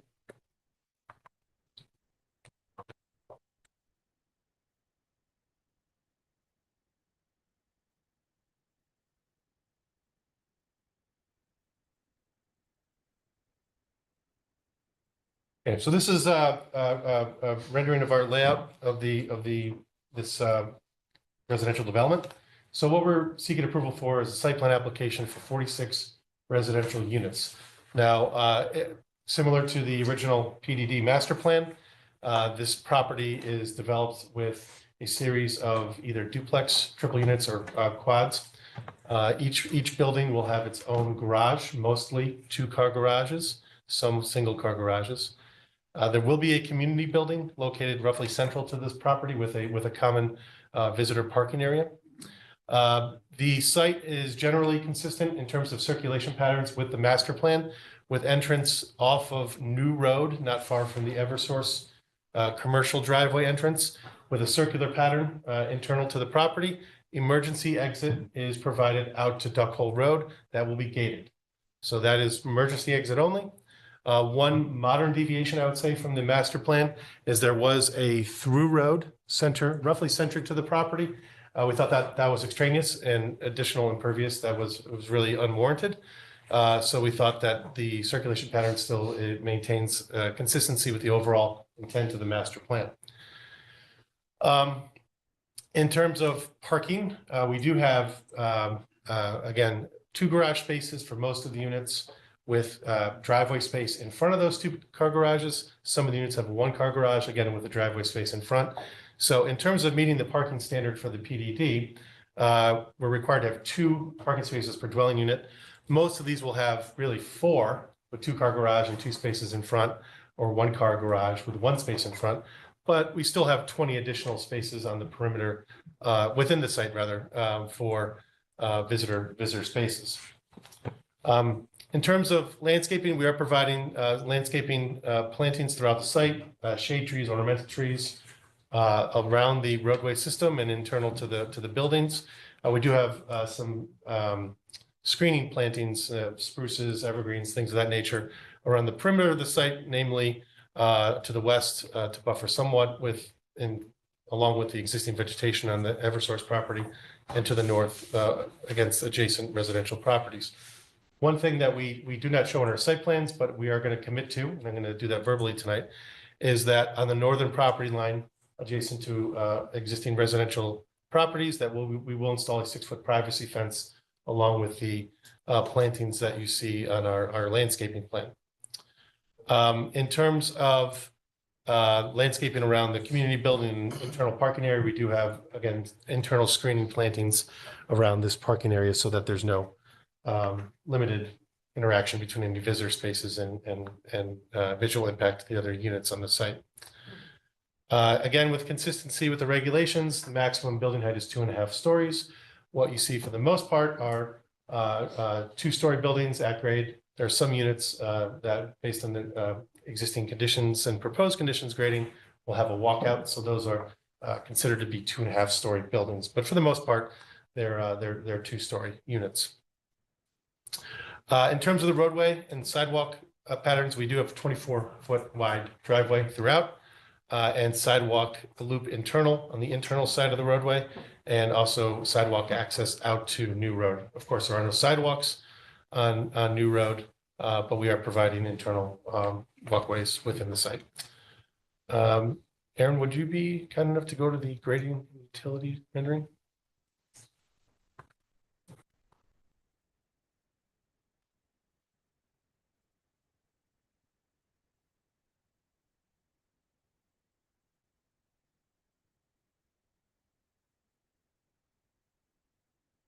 This plan represents in color with how we're distributing utilities throughout the property and handling, namely storm drainage and septic systems. As is the case with anything in town, there are no public sewers in Madison, so we have to provide sanitary sewer in the form of septic systems for each individual building. Now, based on the soil testing that we performed throughout this site, the most suitable soils on the property are on the eastern part, closer to Duck Hole Road. It actually happens to be downgrading as well. So that is certainly a preferred location for septic systems relative to residential units to have them down gradient. And it's so happened that happened to be the best soil. So it was kind of a win-win for us to direct the sewer or septic systems on these individual buildings to their own leaching fields on the east side of the site. So the result is that some of the pipe runs for the leaching from the building to the septic tank to the leaching fields are quite long, but we do have essentially pure sand on the eastern part of the property. And it really works out quite nicely. We do have gravity systems throughout. There'll be no pump systems. So we feel that that's certainly a positive element. And frankly, the septic systems are kind of concentrated more on the east side of the site, away from the units. So there'll be no downgrading units from a leaching field, which, you know, is a lovely thought if you think about it. In terms of storm drainage, we do have a series of surface and underground stormwater systems that will collect and convey runoff from the roadway system, roof runoff, et cetera, and direct them through a pipe and catch basin system to a fairly sizable underground system beneath the visitor parking. There'll be a concrete underground system, a product called Retain It, about 5 feet in height. And from there, the runoff will be directed to a series of surface basins in the south and east side of the property. These underground systems and surface systems are sized to reduce the overall rate of runoff for up to and including the 100-year storm, all major storm events, and also to provide water quality.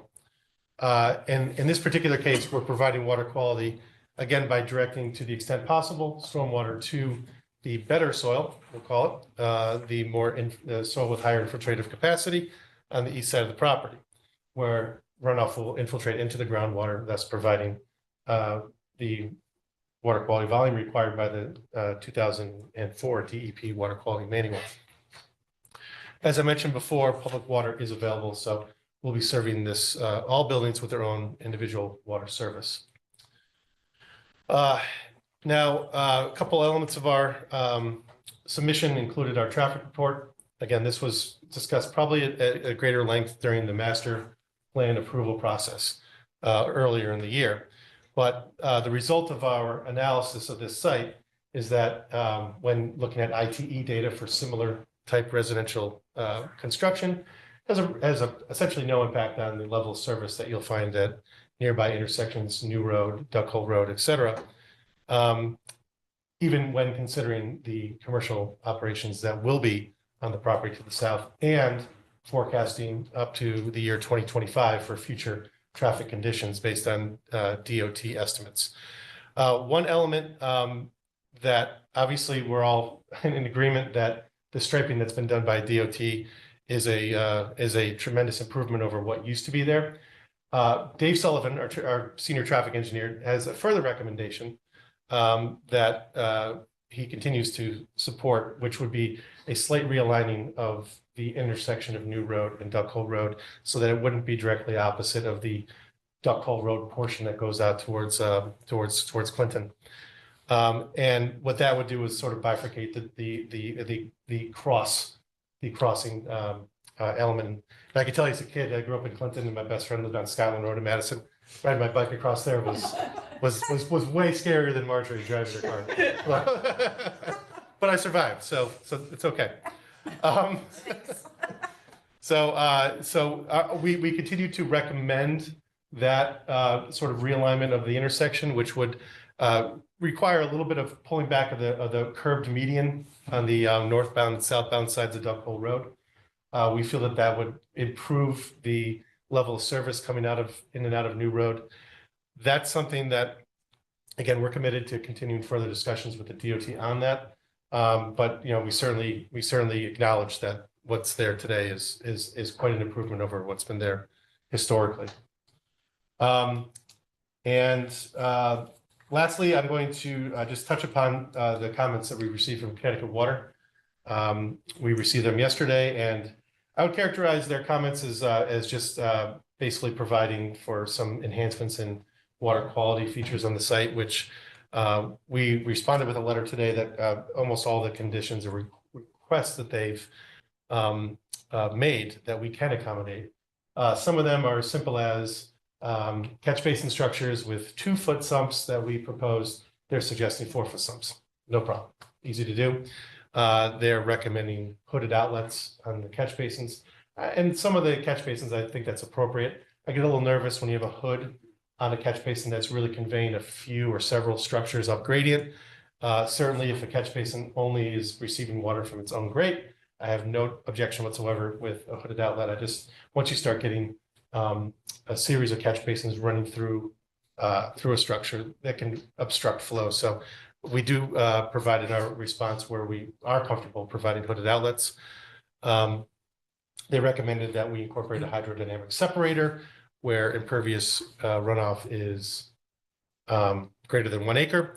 And there is one structure that we have that's called Catch Basin 7 that enters into our underground system where we can convert that to an inlet with a hydrodynamic separator, which is essentially a swirl chamber that allows for separation of sediment from the runoff, collection of sediment, and also trapping of floatable debris for ease of maintenance. And what we're going to look to do there is a contact unit, again, a proprietary hydrodynamic separator that's accepted by the DOT and other state agencies. Other suggestions they made is that the nearby well, which I think is just on the other side of the Hammonasset River, experiences elevated levels of sodium chloride, essentially road salt. And, obviously our site is not contributing to that today because there's really no impervious surface, but the fact remains that they experience elevated levels of sodium chloride, and they're recommending that other de-icing materials be considered than your standard road salt. It's always a little tricky for plowing contractors to utilize different products when they're going to multiple sites and trying to accomplish the goal of snow removal and de-icing. But we are committed to working with the Connecticut Water Company to utilize alternate de-icing methods than simple road salt. So our response to that is that we're going to work with them. We did a request from Connecticut Water, what is their sort of preferred de-icing method? Because I don't want to propose something that turns out to be way worse than road salt. And they know their system better than I do. So we are looking for their recommendation on that, and we're committed to providing alternate means of de-icing in the interest of the greater good. We're all drinking the water, right? So so we're committed to that. And there are also some recommendations about water handling during construction, that you don't fuel vehicles and things of that nature within the aquifer for obvious reasons. So, we certainly can accommodate those pretty general recommendations from the state. Other elements of our proposal include sediment erosion control plan, of course, designed in accordance with the 2002 guideline for soil erosion and sediment control. With that, considering the hour, I think I can turn over to questions from the commission. Thank you. If I recall correctly, there was one concern from a neighbor, Yeah. headlight, Was it driveway? a driveway, I don't remember which driveway it was, and I didn't know if you were able to accommodate that in any way. I think it was that Marjorie, was that coming from somebody on the other side of New Road? Correct. Yes. On the other side of Duck Hole, Duck Hole rather. Yeah. All of our internal roadways, we don't have any roads that will be facing directly east, I guess. So if you can go back to our layout plan, if you That's don't an mind. emergency. Emergency act, that's, I mean, that, the odds that are gonna be, that road's gonna be utilized or that access is gonna be regularly utilized is nil. Doesn't exist. It would only be if for some reason a tree fell across the main driveway entrance or New Road was shut down for some reason, it would very, very rarely. So, in terms of the roadway circulation pattern, I mean, if you live in one of these units, you're coming and you're making your right, you're very rarely, if ever, going to be pointed directly to the east without a unit on our building sort of blocking any significant headlight glare. The So neighbor was down by where New Road hit home. Maybe I'm wrong. further down here? Oh, that they're coming across, oh, I'm sorry, I think they're coming across New Road. It's an existing intersection. I don't know how you could accommodate it. Yeah, you can't. It's an existing. Yeah, and unfortunately, I'd love to say we can solve that problem for them, but we live across the street from a road intersection. You're gonna get headlights. It's gonna happen. Right. We don't have anybody on. I thought it was a question of the reconfigured intersection. Yeah, which Right, helped a right. lot, I think, too. Right. Yeah. But no, go ahead. I'll I ask wanted my to change questions topic a little after. bit. I have a couple of water questions. Sure, of course. One is in the application, there's a section about, it's the Conservation Commission, section 20D, where you list a watershed, and it listed the Neck River watershed. Is that correct? Maybe the Hammonasset River. I think it should be the Hammonasset. Yeah, I think so. Yeah. That may be. Yeah, I mean, there might be some flow that goes down like to Hummers Pond and then even to Thames Creek, but I don't think it goes all the way I don't across think it goes all the town. way there. No, that may be a So that's mistake. one little comment that I caught. And then about the salination, slight salination of the aquifers, I thought that was also related to even some tidal water coming up the Hammonasset. It is it is brackish there. Yeah. I think up to the old dam. Okay. Like if you cross the bridge into Clinton, you Yeah, can 'cause see you the remnants of the mentioned dam. road salt and things like that, which are, I'm sure, also factors, but Yeah, sodium chloride is generally is road salt. yeah. That's almost certainly from state, local roads. Okay, thank you. This campus, I'm sure they use road salt here, I imagine so. Any other questions, comments? So, Erin, this is a site plan application. It is a site plan application. The one question I had, Connecticut Water's letter, Jessica also addressed the amount of lawn and maintenance of the lawn. This is an association? It'll be an association, yeah. So, lawn areas are, relatively speaking, there's not significant wide expanses of lawn areas here, obviously. We're trying to essentially build houses here, not acres of lawn. So, in terms of fertilizers, pesticides, I'm sure they're going to be utilized in the areas immediately around the houses. But I'd say in general, that we don't have expansive lawn areas as part of this site plan. So I don't expect that there's going to be intensive application of fertilizers and pesticides here. Okay. My other question, so I received your comments today for your response to Jessica's Yeah. letter. Did you sent that to her as well, or just? I spoke with her verbally. I didn't actually send it to her, but I went through how we intend to respond. And actually, the reason why I contacted her primarily was to get her recommendations as to what de-icing chemicals they would prefer. Obviously, they would prefer none, but they know that that's not realistic. I mean, we do have to provide safety for the residents here. So, and simply using road sand is really an ineffective means of, de-icing. It doesn't de-ice, frankly. Residue. It leaves residue and it clogs, yeah. So she's going to provide me with her recommendations. Okay, so the site development plan was referred to our engineering department to review stormwater And I know you have applications pending for both parcels with the health department. I was not able to connect with our health director on that. I see they're on hold. I just wanted to get an update as far as what your So the status is. the way that we're handling the septic system on this, because we have 15 buildings, 16 if you include the community buildings, so we have 16 individual leaching areas for the site. So what we've worked out with the health department, and that got sort of verbal clearance from Trent, is that we've demonstrated that we have adequate size, adequate space, adequate vertical and horizontal separation for all of our proposed leaching areas. And our hope to get from the health department was sort of a letter, kind of like what you have with a subdivision when you have a feasibility of the constructability of the leaching field and septic systems. Now, each building will require its own sort of individual permit, where we show in detail elevations of all the pipes, any cleanouts, any details on the construction of the leaching field.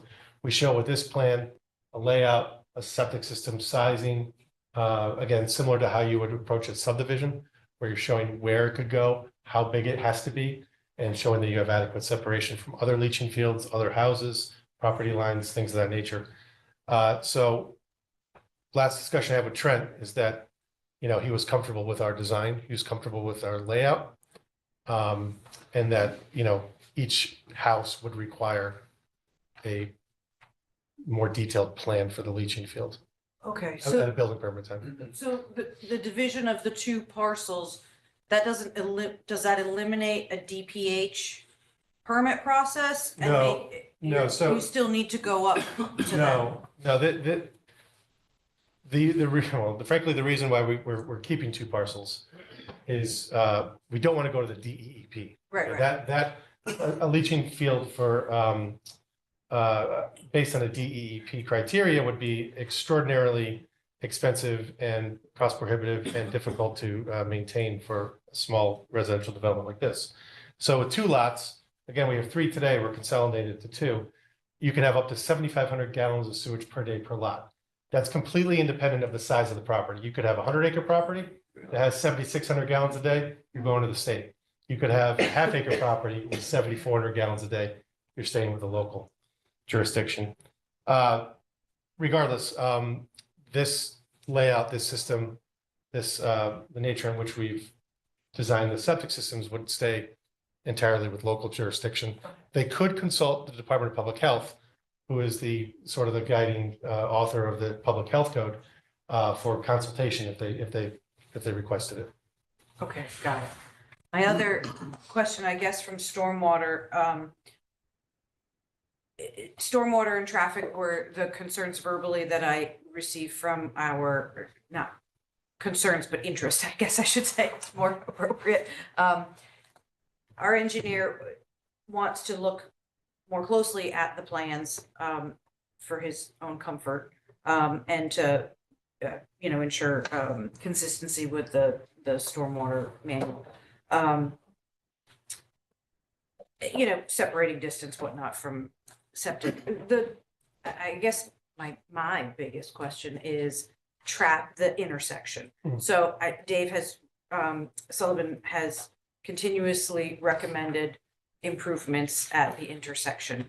And so my question, maybe for you or maybe for Marjorie, is what is the applicant's interest in being involved and contributing to those? What are they? You indicated continued conversations with DOT. So I know Dave had recommended conversations with our local traffic authority and DOT. I don't know. I haven't heard that any of those conversations have happened. And I would like to encourage some communication, whether it's a contribution of the town and in collaboration to get this done. But I think the town feels that those improvements, and I know Dave feel that those would be beneficial at the intersection. Right.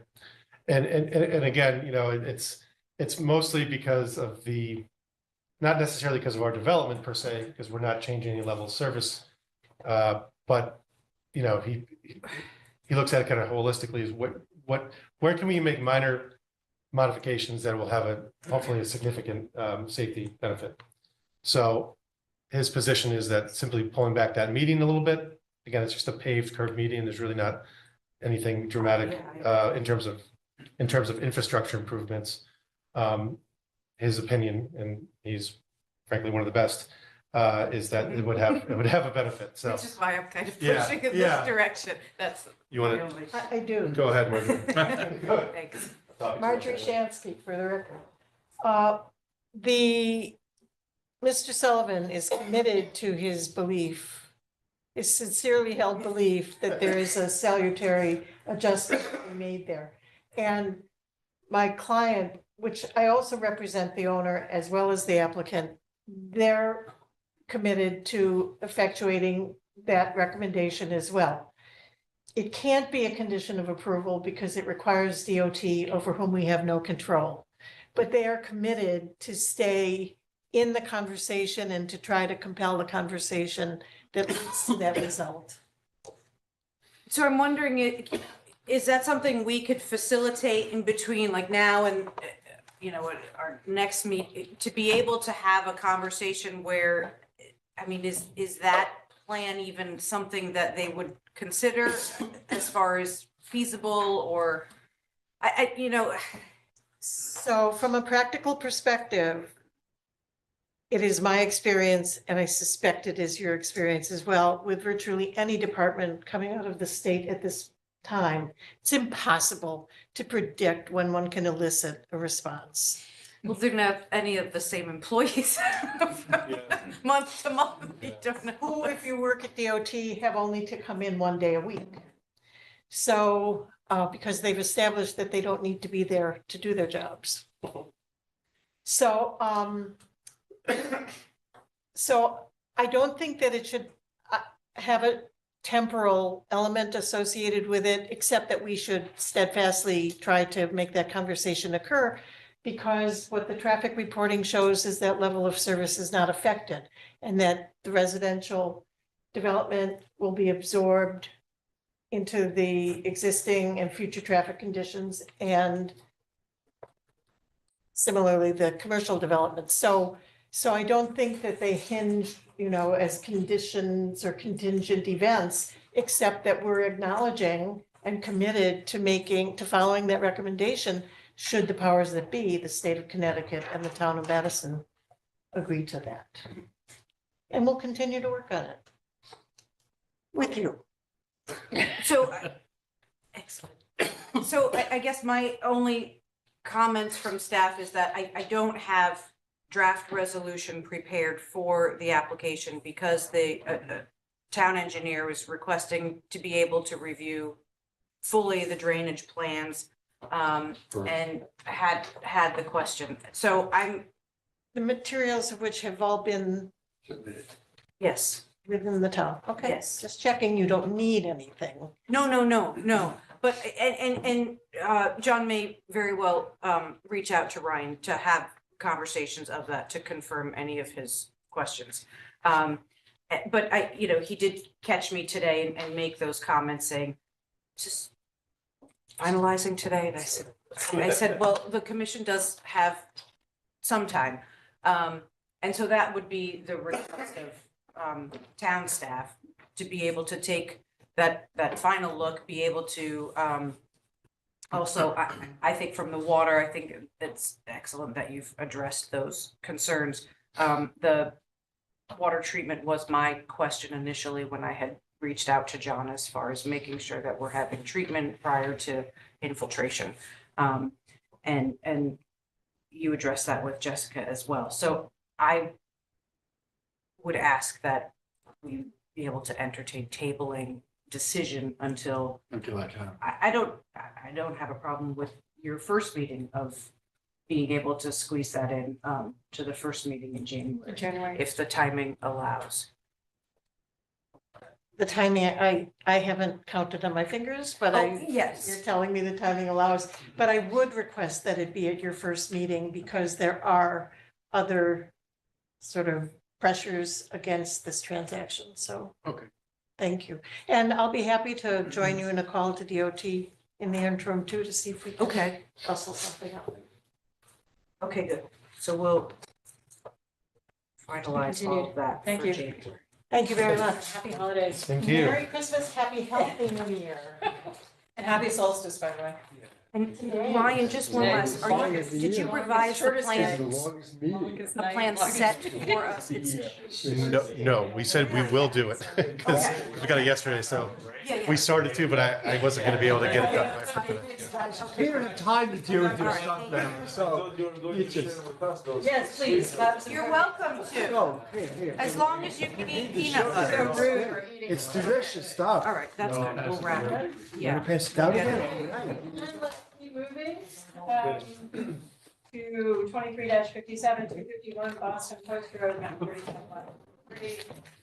PDD, owner applicant Michael Boys LLC, site plan review and coastal site plan, convert the club into a restaurant with residential unit above, with associated site improvements under section 32 of the Bethesda Land Development Thank you, District. Thank you for staying. You get the Patience Award every time. Sorry, you get, I don't know. what it's not. Somehow it gets less. I know. They brought Is it cookies, because you're right up front, you know, I'm used to it. I was gonna say. In a few minutes, maybe. Before midnight. Yeah, you're getting close. Good, you're getting there. Hello, Chuck. Hello, Jeff. Hello, Commission. Hello, Chuck. Hey, Chuck. I'm in Sacramento with the grandkids, so sorry I can't be there tonight. So it's Oh, not it's even that earlier late. for you. It's early. Yeah, you're right. It's only 7:30. From his perspective, the meeting just Daylight? started. Yeah, exactly. Jeffrey Beatty, 705 Boston Post Road for the applicant by Four Boys. It's nice to see everyone again. We were here before you November 16th when you approved the master plan for the property at 251 Boston Post Road, affectionately known as the Winter Club, but hopefully soon to be known as the Madison Oyster House. So we're here tonight to follow up on the approval of the master plan with what's on the agenda this evening, which is our site plan application along with our coastal area management site plan application that we believe duplicates identically what was before you last month with connection with the master plan. So there's really been no revision that I'm aware of, and I'll let Mr. Mandel speak to the specifics between what you saw last month and approved with regard to the master plan and what is before you this evening with regard to the site plan. So having said that, recognizing the time of day it is and the lengths that we've gone through throughout the day, I'll turn it over to Mr. Mandel to walk you through the site plan application and the coastal area management application. And we'd be happy to entertain any questions throughout the process. Thank you. Yeah, good evening, Chuck Mandel. So the only additional information that we submitted last week or a couple of weeks ago was a photometric plan, which was asked for. There is no, I'm not a photometric expert, but if you do notice the plan, it's 0 at the property lines. I heard John Cunningham mention that. So that's what we strive for, and they're under 3K for the lighting temps. Aaron wrote an excellent letter. So unlike the first, one of the other applications where he went through the letter, I don't know if the commission had read the letter, but I didn't really see any showstoppers. There are coastal resources on there. Inland wetlands is one of them. Shorelands is another. The Neck River. We are not proposing any activity near those resources. Well, the shorelands we are, but none against the tidal wetlands. We have the wetlands approval, septic approval. As soon as this plan gets approved, we can go to DOT to close off that eastern driveway. And that's pretty much it. I'm not going to belabor the application. If you have any questions, I'll be more than happy to answer them, but I think everyone's very familiar with the application at this point. Did anyone want to see the site plan again, just to refresh? It is exactly the same site plan that came before the PDD. Yeah, no, I think we're good. And again, it's two applications, the site plan and the coastal site plan, and Chuck detailed. Chuck, I'm sorry, I was looking at with respect to the coastal site plan, this is a reduction in impervious surface coverage by about 22%. And again, all of the sedimentation and erosion controls are shown on the plan to prevent any potential impacts to both on-site and adjacent coastal resources during construction. I would note that the reduction in the impervious surface is in the area closest to the Neck River. Yep. So it's not at the opposite end of the property. It'll have whatever impact it's going to have is going to be closer to the coastal resources. That's correct. And we're not proposing any viewing platforms.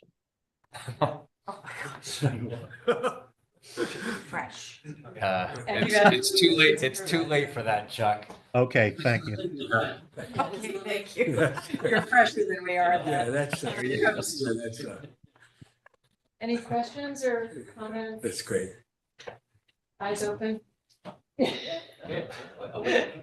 Great. I noticed a lot of trees have been chopped down. Yeah, you started working on making the improvements. And Cleaning up. the hope and the expectation that we're going to get an approval this year. And we're still bound to the Wetlands Commission's conditions of approval. Typically, when they do the tree clearing comes first, and then the erosion control measures come up before there's any substantial grading or earth movement. So Major storms. correct. Right. All right, I think we're ready to make a motion. Janet, can you do it again? Yeah, sure. I don't know why. That wonderful I speaking voice you have. Experience in doing this.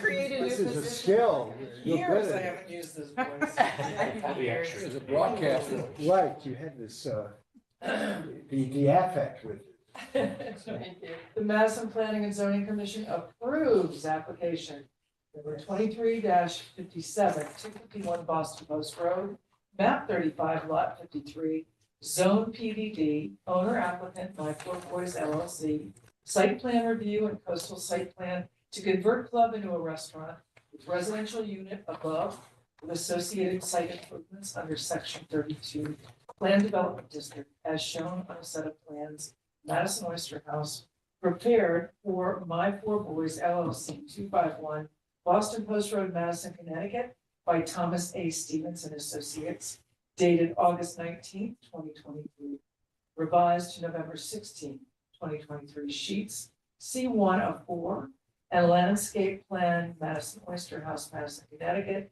by Tech Landscape Design, Inc., dated October 10, 2023, revised to October 16, 2023, and architectural plans, Madison Oyster House, by SGN Architecture Planning Development, dated June 13, 2023, sheets A1.1, A1.2, and A2.1 with the following conditions: that the zoning enforcement officer be notified at least 48 hours prior to commencement of any regulated activity.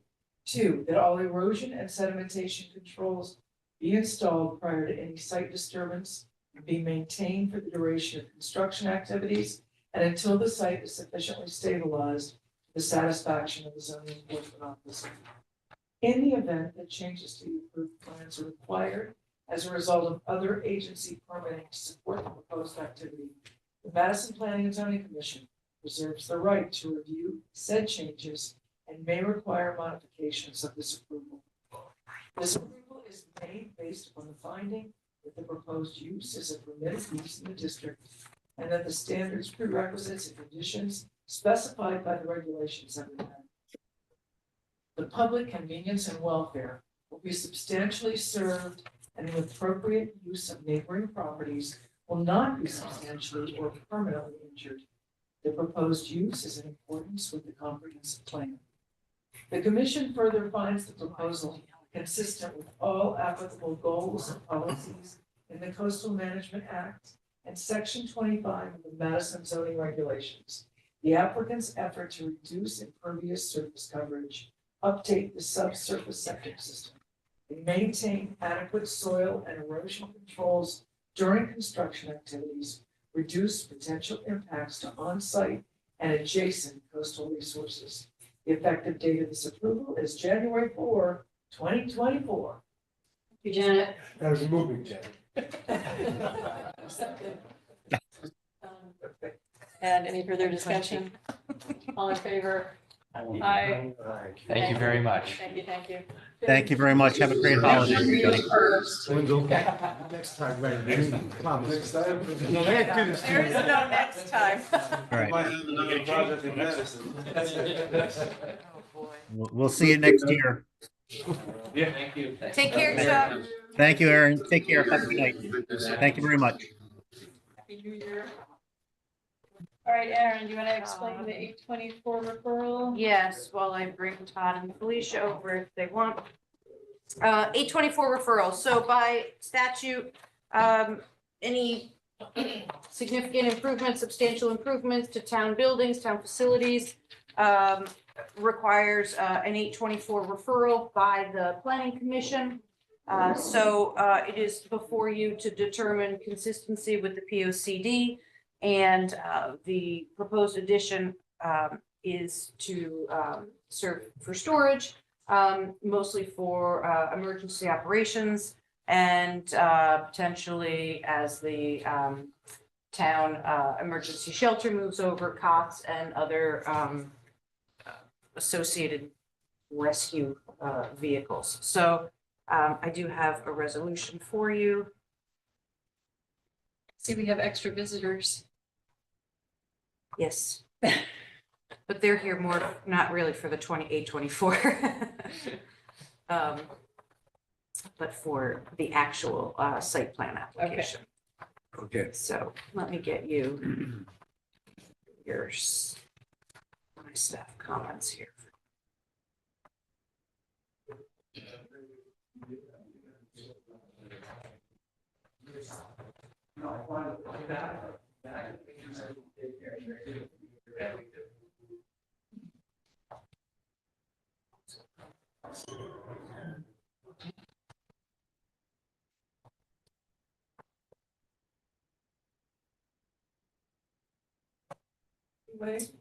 Anyone like to make a motion? Oh, sorry. Are we done? I didn't know what we were waiting. I thought you were pulling up a plan or something. No, well, I will for the site plan. I mean, I can. Okay. no, this We is could do great. it all at once if you'd like, the presentation now, and, yeah. So these are all three of these are related. Technically, the referral comes from the Board of Selectmen to you as the Planning and Zoning Commission, in understanding that the town is utilizing funds and making improvements to municipal improvements. And it's your responsibility to find consistency with the plan of conservation and development. Sounds fine. Why don't we go ahead and resolve this one Yeah, first? that's an ideal location for the shed. Shall I read it? No, I'll do it. Okay, Janet's gonna go Okay. first. You know, Okay, so we're gonna, I didn't know if we were gonna do them all. It's I have no idea. voted that the Madison Planning and Zoning Commission favorably recommends it This is what she- in accordance with Connecticut General Statutes 8-24, substantial improvements to facilities building located at 284 Green Hill Road to construct a 30-foot by 30-foot addition for storage. This project is consistent with the plan of conservation and development for the town of Madison, as the project will allow the town to continue to maintain community facilities and further expand the town's emergency preparedness. Janet, second? Voted. What did you say? No. That's what I thought we were doing. Are we good? Any further discussion? All in favor? Okay, we're good. Okay, moving on to the lot line revision for 23-58 to 84 Green Hill Road. Todd, you want to handle the lot line and how we're divvying this? And Felicia, you do the addition? Does that work? Or we can combine them? Okay. Or you could do a Yeah, choral you could- reading. We'll do it. We'll combine them, but Todd, tell us why the need for the lot line revision. Good evening, everyone. Todd Anderson from Anderson Engineering Surveying Associates, 1054 Boston Post Road in Guilford, Connecticut. The reason we need to do the lot line revision is because the existing facilities building, as it was built, is over for coverage on that piece of land that it exists on. So to be in compliance with zoning, we needed to grab a little bit of land from the high school site to get the coverage. The land that is being transferred is mostly wetlands. It does not detract from any of the usable land for the high school. The high school obviously is quite a number of hundreds of feet away from this site. And really, that area that we're adding in does not have any function for the high school. So by adding in this small amount of square footage, we bring ourselves up to a size of lot where doing the addition fits the coverage rule for the property. So, and then also in doing the lot line revision, we are also combining the two school properties together as one. Right now, the common property line between the two schools runs right down through the middle of the high school. So that's another objective of this revision, is to dissolve that property line and that dispute as well. So that's that in a nutshell. So that's it for the lot line revision, unless you have any questions. No, the only reason it's before you is because this lot was part of, it used to be a house and was part of a subdivision before. The high school pieces are just lot line revisions that are predate. They're not subject to your review, just Board of Selectmen. So- Right. Okay, I apologize. Should we go ahead and vote on this, Erin? Sure, you can do that resolution. Janet voted that the Madison Planning and Zoning Commission approve application number 23-58, 284 Green Hill Road, map 64, lot 42, zone RU2, owner Town of Madison, applicant Todd K. Anderson, lot line revision. Effective date of this approval shall be January 4th, 2020. Should this be 24? 2024. And Yes. upon filing of signed Mylar on the land records. Thank you. Second? Bob O'Connor, any further discussion? All in favor? On favor. All right. Next, the site plan. Okay, Felicia, you want to walk us through? Absolutely. Yes, happy to be here. I'll try to keep this very short. This is a 30 by 30 prefabricated metal building. The purpose, as stated before, is to house various emergency management supplies, perhaps a high water vehicle, PPE, masks, things of that nature. So this is a 30 by 30 prefabricated metal building. We are going to match the same materials as is currently in the facilities building. We did go through ACA and get approval for that. There will be a brick veneer. There is no plumbing in this building. It will have heat and air exchange to keep the humidity levels down. We do have to move the current electrical service over so that we're not covering that with the footprint of the building. But other than that, it's an overhead garage door and then a pedestrian door, and that is the long and short of it. Thank you. Thank you. It was, this is a regulated activity. It falls within 100 feet of the inland wetland. They did receive permits from the Wetlands Agency. And there are proposed, the additional impervious area will be collected via roof leaders and sent through a storm tech chamber for infiltration. Questions? Comments? No. Nick, can you give it another read? The following resolution is offered. The Madison Planning and Zoning Commission approves application number 2359, 284 Green Hill Road, map 64, lot 42, zone RU2, owner Town of Madison, applicant Todd K. Anderson, site plan modification to construct 30-foot by 30-foot addition to existing facilities building as shown on plan zoning location survey site plan and inland wetlands regulated activity plan for Town of Madison 284 Green Hill Road, Connecticut by Anderson Engineering and Surveying Associates, dated September 7, 2023, revised to September 29, 2023, with the following conditions. Number one, the zoning enforcement officer will be notified at least 48 hours prior to commencement of any regulated activity. 2, that all erosion and sedimentation controls be installed prior to any site disturbance, be maintained for the duration of construction activities and until the site is sufficiently stable to the satisfaction of the zoning enforcement officer. In the event that changes to the approved plan are required as a result of other agency permitting to support the proposed activity, the Madison Planning and Zoning Commission reserves the right to review said changes and may require modification of this approval. This approval is made based upon the finding that the proposed use is a permitted use in the district and that the standards, prerequisites, and conditions specified by the regulations have been met. Public convenience and welfare will be substantially served, and the appropriate use of neighboring properties will not be substantially or permanently injured. The proposed use is in accordance with the comprehensive plan. The effective date of this approval is January 4th, 2024. Thank you. Second, Splendid readings. John Morgan. Oh, okay, sorry.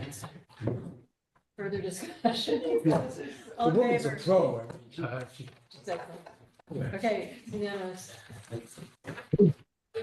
Thank you. Okay, thank you all. Thank you. Thank you. Thank you. You. Merry Christmas. Thank you. Merry Christmas. Have a good night. You too. So Todd, you can do lantern. 6085 Lantern Hill Road, map 37, lot 21-5, zone R1, owner Kenneth and Sandra Everts, applicant Todd K. Anderson. What a coincidence, is he still here? Here he is. Yeah, he is. Yeah, I sure am. Haven't fallen asleep yet. Haven't fallen asleep yet. Oh, I gotta do Good evening again, Todd Anderson, Anderson Associates in Guilford. My client who owns the property off of Cops Road adjacent to the last remaining vacant lot on Lantern Hill, namely Lot 11, desires to take a small portion of the land from Lot 11 and annex it to his house lot on 19 Cops Road. It is 5,810 square feet of land, which he proposes to annex to his property. The Lot 11 is a subdivision lot in Lantern Hill, of course. It has excess land above what is required by zoning. He proposes to capture that excess land to annex to his property and keep Lot 11 as a minimum area zoning compliant lot. There is a B100 application before the health department right now.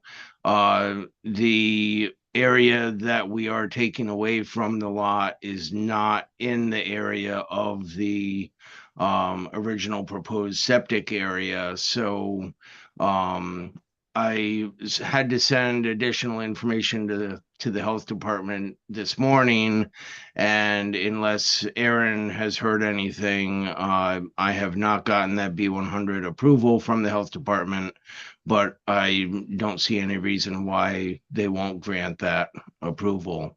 So I'm not sure if you guys feel comfortable acting on this tonight without that official approval or what. I'll leave that up to you guys and Aaron to discuss. Any other questions? Feel free to ask. I'm sorry, what is the purpose of the annexation to begin with again?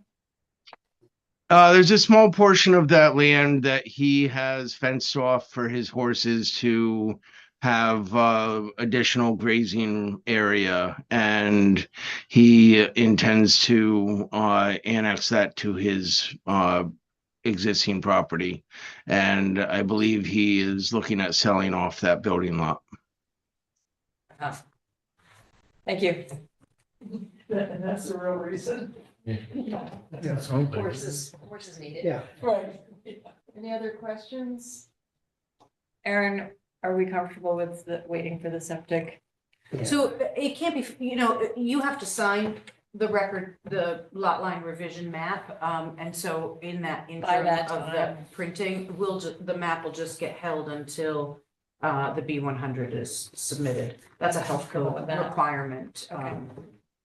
So it just won't be filed. Yeah, just make sure we get that. All right. Ready? Yes. Voted that the Madison Planning and Zoning Commission approve application number 2360, 85 Leonard Hill Road, map 37, lot 21-5, zone R1. Owner Kenneth and Sandra Evers, applicant Todd K. Anderson, lot line revision. Effective date of this approval shall be January 4th, 2024, and upon filing of signed Mylar on the land records. Thank you, Janet. Second? Andy? I'll second. Any further comments? All in favor? All in favor? Thank you. Unanimous. Thank you very much. Merry Christmas, Happy New Year. Happy Right, hang in. Happy solstice. Right. All right, approval of minutes. Secretary Duga. Sure, December 7th, 2023, Planning and Zoning Commission meeting, our president, Snow, who's a ribbon, Barnard, Bud, Peckin, Paul, O'Connor, and Morgan. Motion to approve. Oh. Yeah, a second. I'll second it. Any comments or edits? Yes. So, at the very end, under our comments, I said that that we have elections for chair, and I said co-chair, because that was actually my wish, but it's vice chair. Vice chair, yes. And I was corrected. You'll get some help. So that was my only correction. Thank you. Vice chair. Vice Anything else? chair. Anybody else? Vote to, a motion to approve, vote to approve, rather. All in favor? Hi, Aye. Okay. Thank you. thank you. No remarks from me. None. From my, either. Happy New Year. Happy New Year. Merry Christmas. Thank you all. Oh, Oh, and these, hey, these, if you haven't, I think Jeff, did you just they're move that right. adjourn? Yeah. Great. And a second? I'll second. John, do that. All in favor? Aye. Aye. Thank you. Thanks.